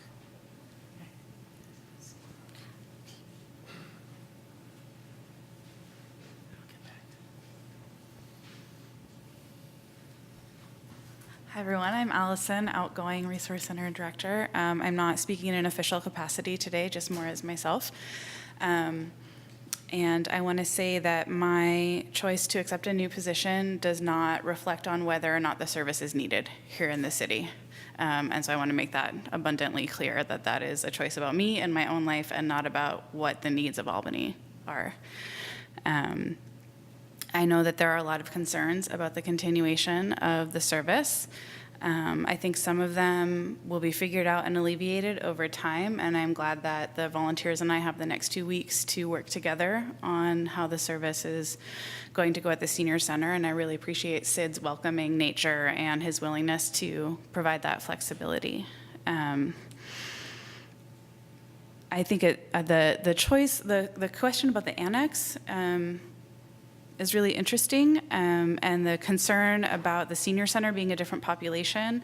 I'll adjust all of this in my report, obviously. But one of the things that Isabel and I have seen is that a majority of the clients of the Resource Center have been over 50, and so they are within the service area of the senior center. It's an interesting point. Another challenge we've had at the center has been lack of visibility, and that it's sometimes hard to get people to come through the doors. And so I think a bonus of being at the senior center is that there's already a lot of people there. And so people who need privacy can go to the annex or to a private office. It has assured everyone that if a private space is needed, they'll find one. But I think there could be an unexpected benefit to being in a place that already has a lot of traffic. So those are the only things I wanted to say. Okay, thank you. Anybody else? Steve? Okay. Okay, back to the commission. I have just a couple pretty basic, very practical questions about this. So is it the case, is space is the main issue, and then finding a suitable replacement for our hard-to-replace staff member? Yeah. And have other city-owned buildings been explored as potential locations, or other churches? Has that all been exhausted already, or? I think they did initially, right, Isabel? Wasn't that, I think you Yeah, looked well, at it. basically, yeah, this was a pilot project, and we chose the Methodist Church because they were welcoming, and as soon as we contacted them, they said, sure, let's work together on this. So that was the reason to start the pilot project at the church. And is that space still available if we have staff to? Yes, it would be, Okay. yes, they're more than happy to host the resource center again if Okay. that were to become a, recommendation and something we want to move forward with. Okay. Yeah. There was some feeling on the part of some people that ultimately it ought to be in a city facility rather than a church. But, in terms of starting it, that seemed to be the place we could find space. Okay. So we could, just in terms of very practical, moving forward, the commission could, after we receive the report in between now and our next meeting, at the next meeting, we could move to recommend that the city council make the program permanent, post the position, recruit somebody to fill it, and keep it at either the annex or the, I guess we'll have a couple weeks of experience at the annex in between now and then, and Yeah, they could evaluate whether to continue, was a good place to have it. okay. Yeah, I think we would make that recommendation most likely. I mean, we thought it was a good idea to begin with. I don't think we think it's a bad idea now. We thought it was a good idea for 6 years. Just Yeah, that's right. Yeah. Yeah. So Okay. you recommend that we look at the data first, Allison? Well, I think, we're going to have to make a presentation to the council. I think it's true that the council is sympathetic, and I think that the evidence we have shows that it works. But some people may feel that it's not enough evidence. And I think the counter to that is, well, give us the time to collect more evidence. And we still have the funding available? Is that like? Well, that would be, based on your recommendation, we would ask council to appropriate the funding, include the funding into next fiscal year. Okay. Yeah, I think in terms of our report, council's probably going to want some specifics. So I think going back to Bart, your point about the mixture between having it sort of be an institutionalized kind of service versus like outreach, and like clarifying kind of how we want to do that in terms of the mobility of it, versus it being stationary will be something that we should further discuss. So are we kind of ready to wrap this up for the time being, and then it'll be on the agenda for the next? Do we have to make a motion? Anybody feels? we need- No. Well, we're going to have Bart look at the report, though. That's part. Well, yeah, well, we'll all look at it, and we'll get it at the same time. We can all look at it. Yeah. Okay. Okay, all right. So next is inclusivity, and it's you and,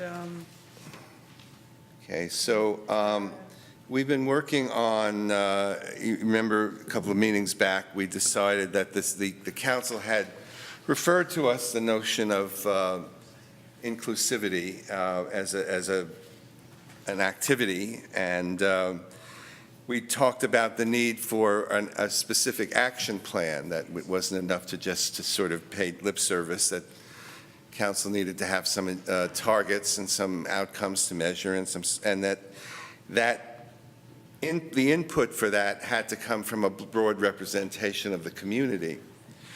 So Tara and I have been doing some talking. Tara, maybe you want to talk about some of the people you've talked to. Then we had a meeting with Barbara White, which I'll get into. Okay. Yeah. Yeah, so prior to that meeting, which was last week, I had been sort of focusing on kind of the school side of things, since there's a historic rift between the school district and the city, which is one thing that we talked about in our meeting in terms of bridging that gap.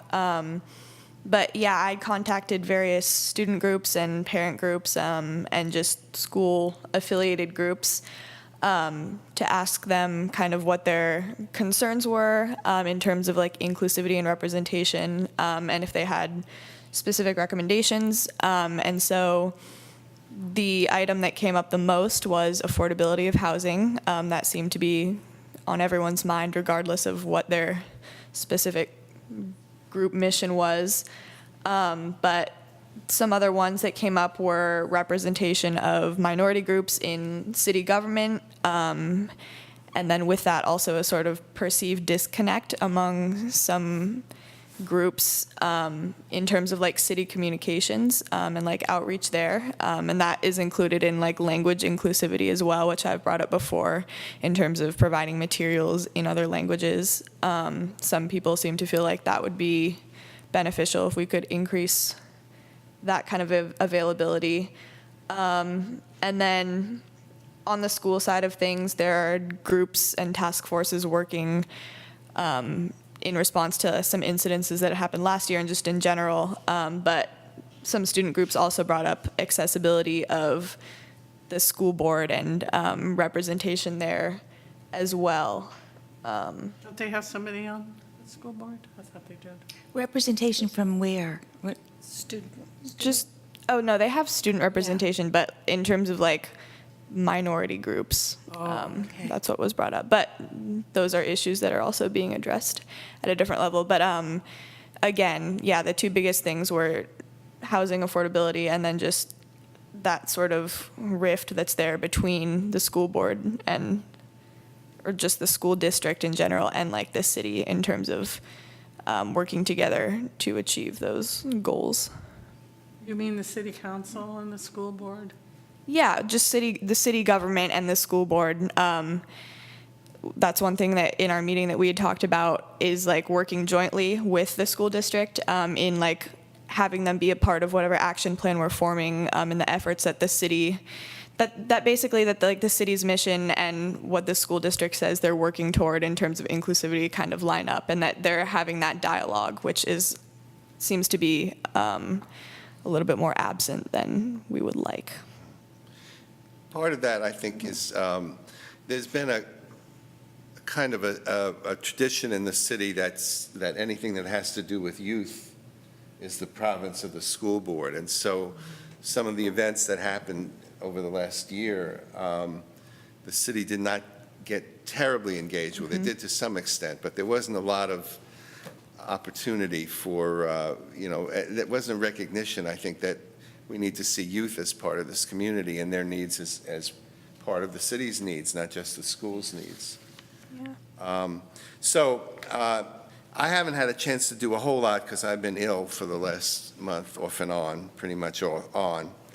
I did talk to Eleanor Moses, who was involved in some earlier efforts, and she filled me in on some of what had gone on before and some of what the difficulties were. So who is she, Bart? She's actually, she's been very active in the Democratic Party. She's an Albany citizen,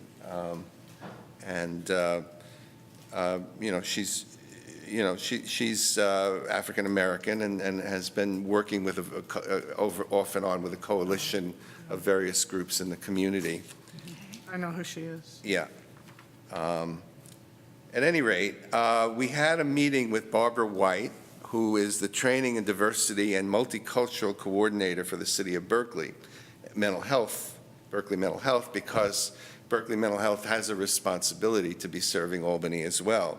And Barbara was very generous in her offer to help us. And we identified 3 steps that we're going to take.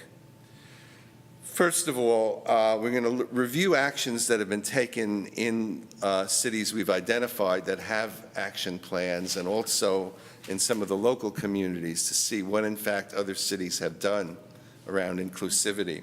she called that like a toolkit or a toolbox, so kind of like a list of things that our city should already be doing in terms of promoting inclusivity and kind of seeing how we measure up to what the standard is. Right.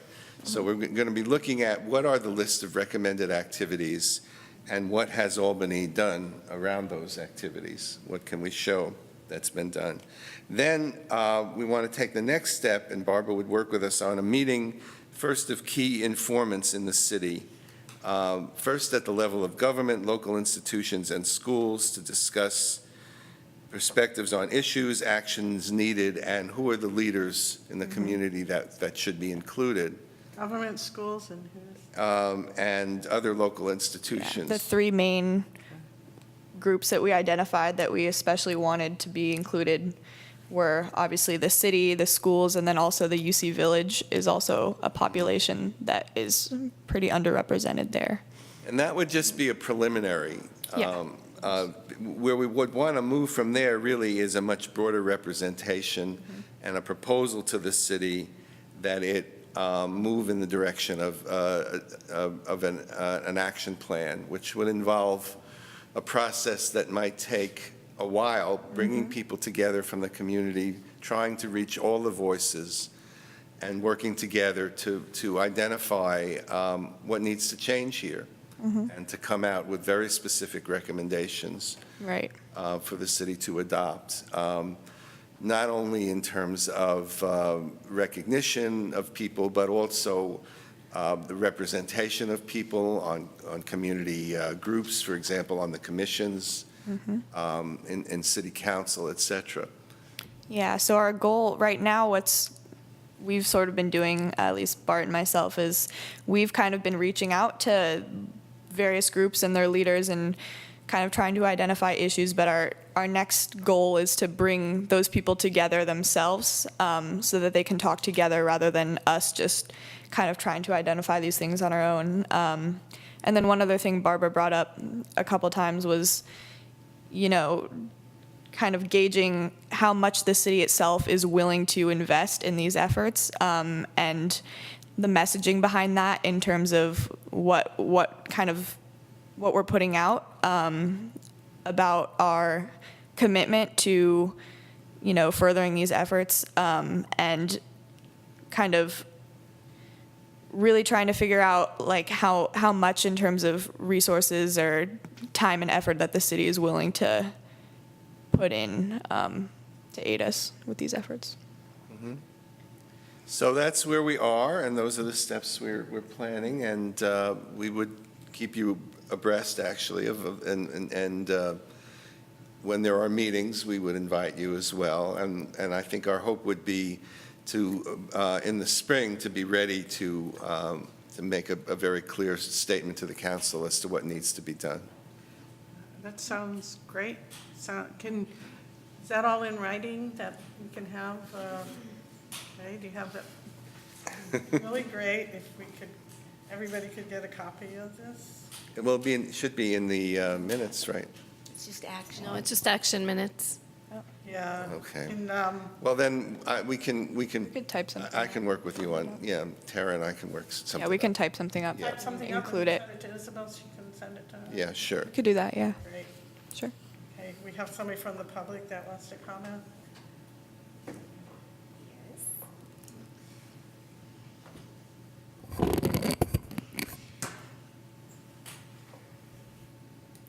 Look to your right and your left.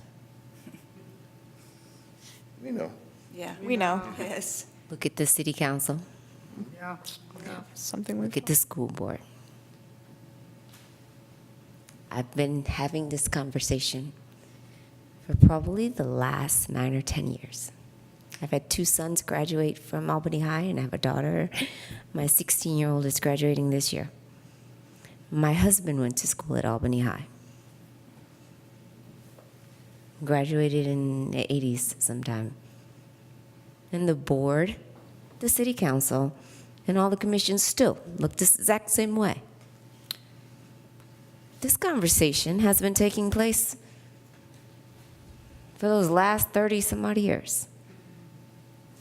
Because the same people are the same people having the conversation. So when you speak inclusivity, if the same people are making the decisions about what inclusivity means and who's being brought to the table for inclusivity, you're still going to end up with the same result.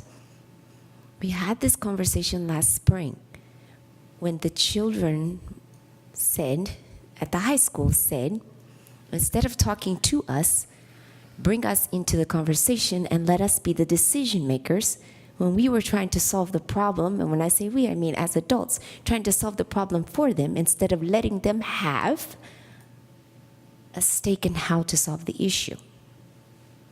So instead of saying, this is how we're going to solve the inclusivity issue, and now we're going to bring you into the fold of things, how about bringing people into the fold and then letting us have a say in the agenda on how to solve the issue?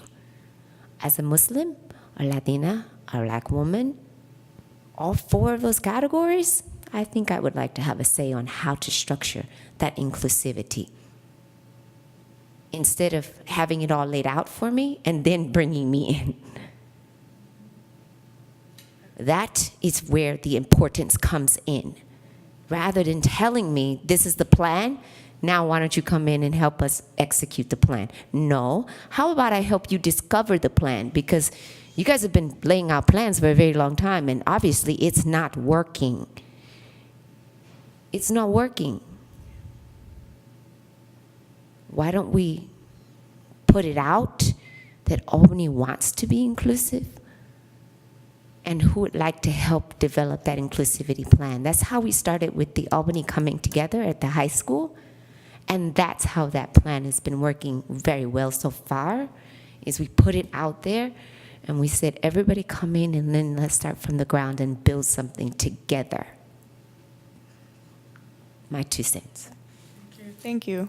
Just to clarify, Wait, let's, Ellen, and then we'll get back to yeah, if you had something to say, go for it. Did you? Yeah, no, that's fine. You can, yeah, go for it.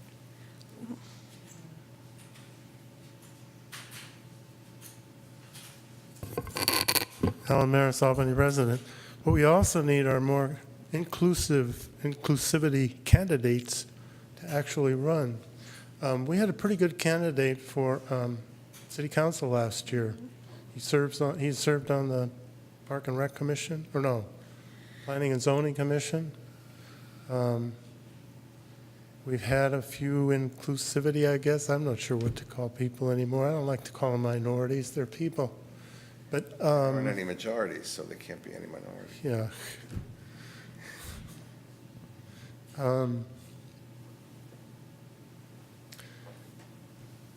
So we need to encourage more of those, of all of our citizens to run for those seats.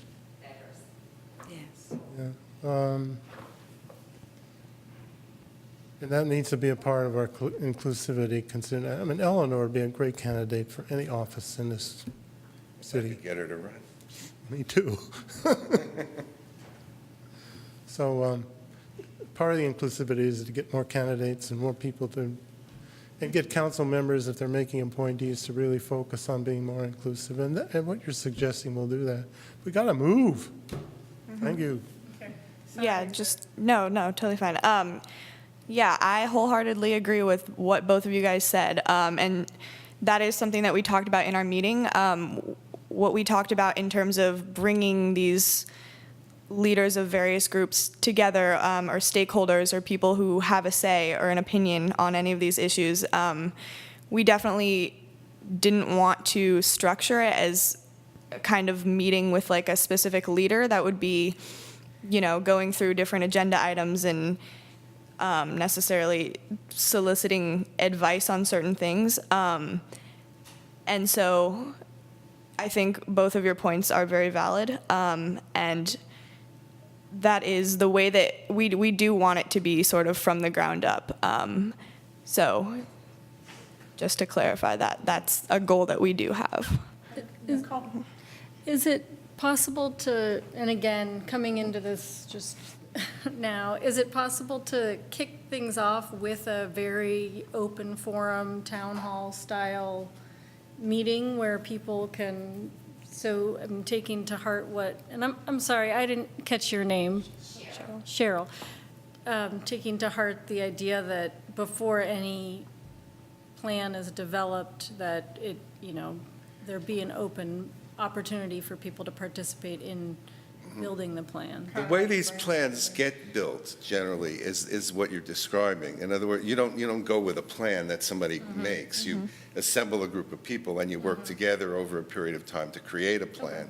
The important element, I think, is that the city be invested in that, that it be an official plan, that it not be something that some group of people have, but that the city own this, and that the city has specific commitments, not, not just sort of what we've had in the past, which is just sort of Vague vague. language. We'd like to be more inclusive, Right. but we don't know what to do about it.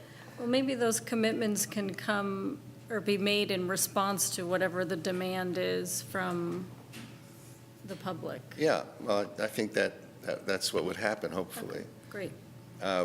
We would, we would probably, the way these things have been done is generally that there's a consultant who works with this group of people over time to develop a plan, so that there's some, that there's a concrete outcome.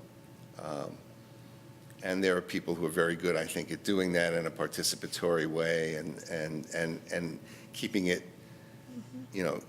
keeping it from being dominated by the city, allowing it to be, sort of a separate process. Yeah, because on the flip side, we also recognize that we can't promise everything. And so it's a balance of being directed enough that it's realistic, but also, the stated goal of like being inclusive of everyone's concerns there. So where do you want to go from here? Well, we've said where we want to go from here, and Okay. and so this is just really a report at this point. Okay. So, We're looking to But I- have that first meeting in March, hopefully, Yeah. sometime. So we want to move quickly. and come back and talk to us again, and, We'll let you know what we learn, and and we'll identify what the next steps should be. okay, so it'll be on the agenda. You want it on the agenda? Okay, so, people said they wanted to keep, these last two items on the agenda. So what we had what we rearranged for the fourth, item was the, Berkeley Food and Housing Program Quarterly Report. And, anybody have any, questions or concerns about that? Anybody want to go over it? I don't want to go over all of it. I do have a couple of questions. So in the chart, the chart, let's find the right chart here. It would help if there were page numbers.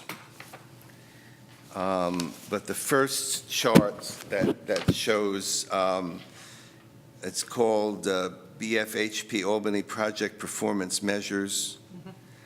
Those targets, Isabel, are those monthly targets? No, it's for the entire contract. Okay, so the outreach contracts, the target is 20, and the year-to-date statistic is 54. I have a slight concern that I want to mention here, because I review a lot of these contracts and things, and sometimes what happens is what's proposed as the outcome is so low that it can't possibly not be met. And I think that it's not ambitious enough. If we're able to see 54 people and we say we're going to see 20, well, maybe the goal should be 60. Because it should be possible not to reach the goal. So that's one thing. The other thing I've been wondering about for a while is what the balance is between doing outreach and continuing to serve those people who are already housed. It seems like a lot of time is being spent on this one house, for example, where there seems to be a problem with one particular resident. And I'm wondering if that's absorbing more time than is needed.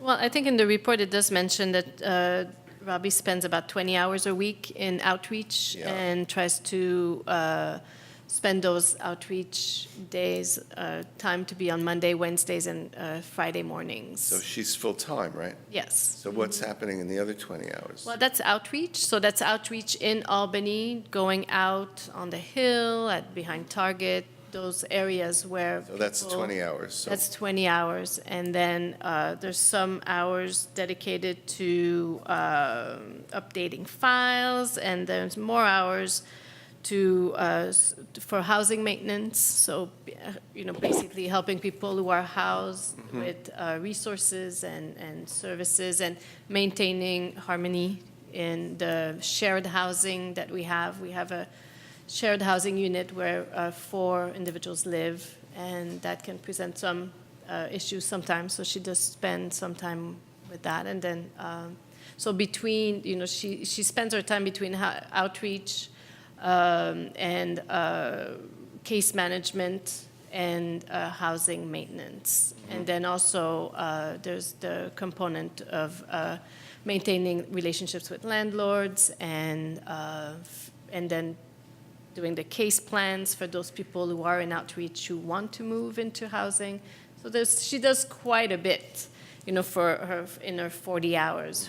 She does a wide array of services between, from the ground, down to the ground to housing maintenance. Is she working, was she working out of the resource center? Yes, she did come on Wednesdays and some Fridays. Is she going to come to the senior center? It's still to be determined. Yeah.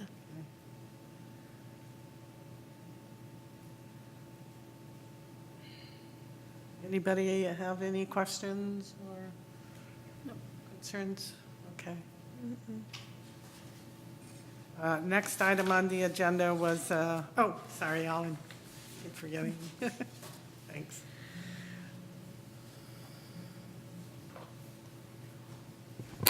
So I guess I'm concerned about how, Alan Maris, Albany resident, I guess I'm concerned about how well we maintain housing for the people that we find housing for, and this, particularly the homeless people that were removed from the Albany Bulb and eventually ended up under the freeway. And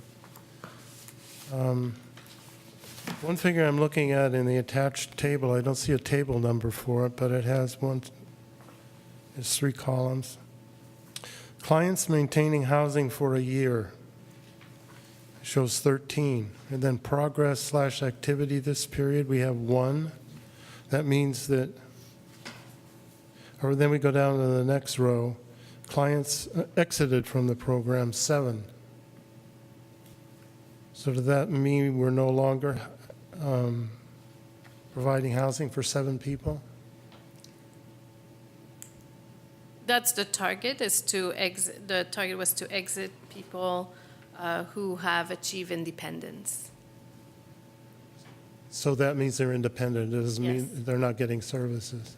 Right. They're housed and they're They're employed. housed and They are they're housed. independent and paying their own rent or in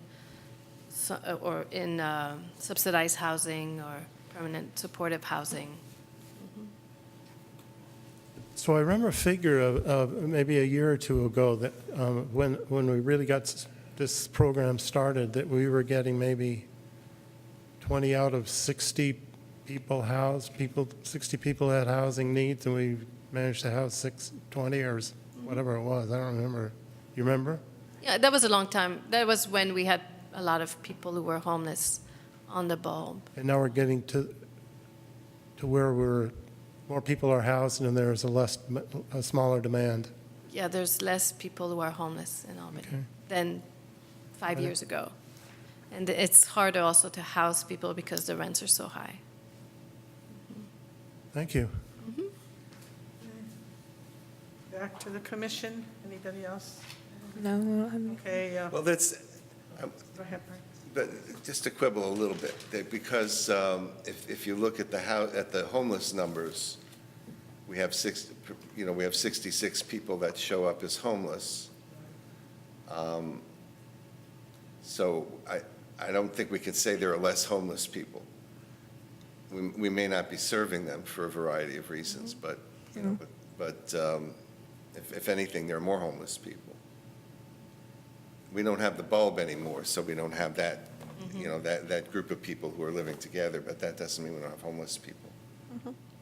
No, I'm not saying that we don't have any homeless people. I'm just saying that there are less people who are homeless in Albany than there were when we had a homeless encampment on the Bulb. That's a fact. Anybody else? Measure A1? Any comments or questions about that? Yeah, I provided the commission with the latest information from the county on It's sanitation. I'm sorry to interrupt you. No, that's it. Well, there was a lot of information. I didn't really have time to read through it to get questions or anything. I just, so it was hard getting it, and Well, it's for your information to Yeah. read and familiarize yourself at your own, on your own. okay. The Albany participation in Measure A1, the council charged Mr. Bonds with exploring options, right? And is he going to be reporting to council at some point? I believe so, but I don't know, any progress has been made at this time. Yeah. Anybody else on the commission have a question? The public?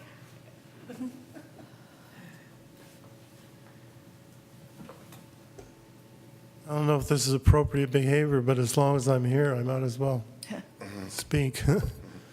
See, in Measure A1, Jeff Bonds was tasked to come up with a report about various sites for affordable housing in Albany.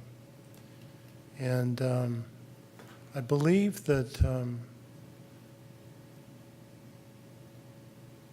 RAHA, I think, is called Affordable Housing Associates, who have developed a lot of these plans. Susan Friedland, who's been on our, That's pretty good, Ellen. she's very, very successful in this area. I've spoken to her before, maybe 10 years ago, when this issue was before us as well. But we didn't have the Measure A1 bond funds. But she's been tasked to write a report, and it's supposed to come sometime early in this year, so could you keep track? I mean, I'm glad you're asking the question. Keep track of it and make sure you're asking Jeff about what. What's the name again? Susan Friedland. Freeland? Susan Friedland. Friedland, okay. She was on our Planning and Zoning Commission for a number of years. She's done a number of successful affordable housing projects in Berkeley and all over the place, so she's an appropriate person to select. But again, I think we need to keep the pressure on to make sure this gets done. And we're already way over a year behind. I mean, we've had over a year to start spending this money, and we have very little. Yeah, Has been done. we recognize the concern. And it's going to be difficult in Albany, but you at least got to have a look at it. Thank you. Thank you. So is there a date for her to give a report? No. No. Okay, so maybe we could Yeah. see about getting that. Well, there was a closed session at the last council meeting, and there is some exploration about affordable housing in Albany, but nothing has been disclosed yet, so there's no information at this time. But, staff is pursuing council direction to look into where I affordable wonder what they're housing doing could to be. pursue it. Were there any updates on the Pierce Street Park situation with the housing? Well, that's what the closed session was on, is to Right. see if So we don't know. but we don't know. Okay. Yeah, I don't have any more information. Okay. It's in progress. There is an end date on this, isn't there? If it's not spent by a certain period of time, it reverts to the county. Right. I think it's 3 years. So there's 3 years. Yeah, that's what yeah. Yeah, don't quote me too much on this because it's buried in this information here, but there is more time than previously Yeah, but 3 awarded. years is not a heck of a lot of time when But you're it's not talking to about housing spend it. development. Yeah, it's not to spend it, it's to appropriate it, like to basically Yeah, I designate it for a, understand, yeah. But I, Specific purpose. I've seen what it takes, working with Berkeley Food and Housing Project. It took 7 years to get that project started. Yeah. Well, is there a way that we can encourage this to happen? You're going to say something, I saw it. I'm thinking.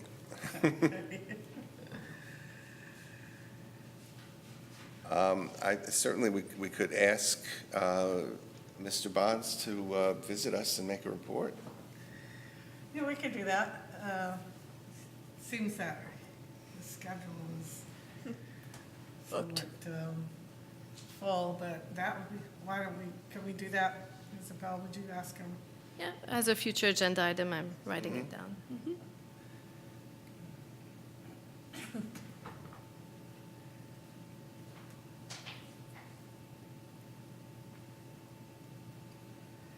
So is there anything else from the commission on this, Measure A1? So the next agenda items, I have rent review, resource center, inclusivity, report on the Measure A1. And anybody have anything else? Well, the next meeting, we won't have a report from, Right, okay. Yeah, it's a future agenda item, Right, so future. whether it's at the next meeting or the April meeting. no, I mean, Making a note of it. in terms of the, resource center. Oh, okay. Yeah, Will we have a report yes. at our next meeting? Well, yes. Before Or we will, it'll be on the. You'll formulate a Yeah, recommendation. so that should probably be a priority issue because we'll have to go to the council in that month. Absolutely. Yep. Do we know anything about like soda tax decisions? Like, is there anything coming up that, like, is the council making any decisions on that? We did go to council with a draft expenditure plan last night, Oh, so, if we could yeah. and maybe follow up with that, Sure. might be good. Okay.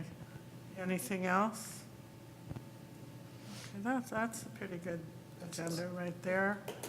Okay, are we done? We are.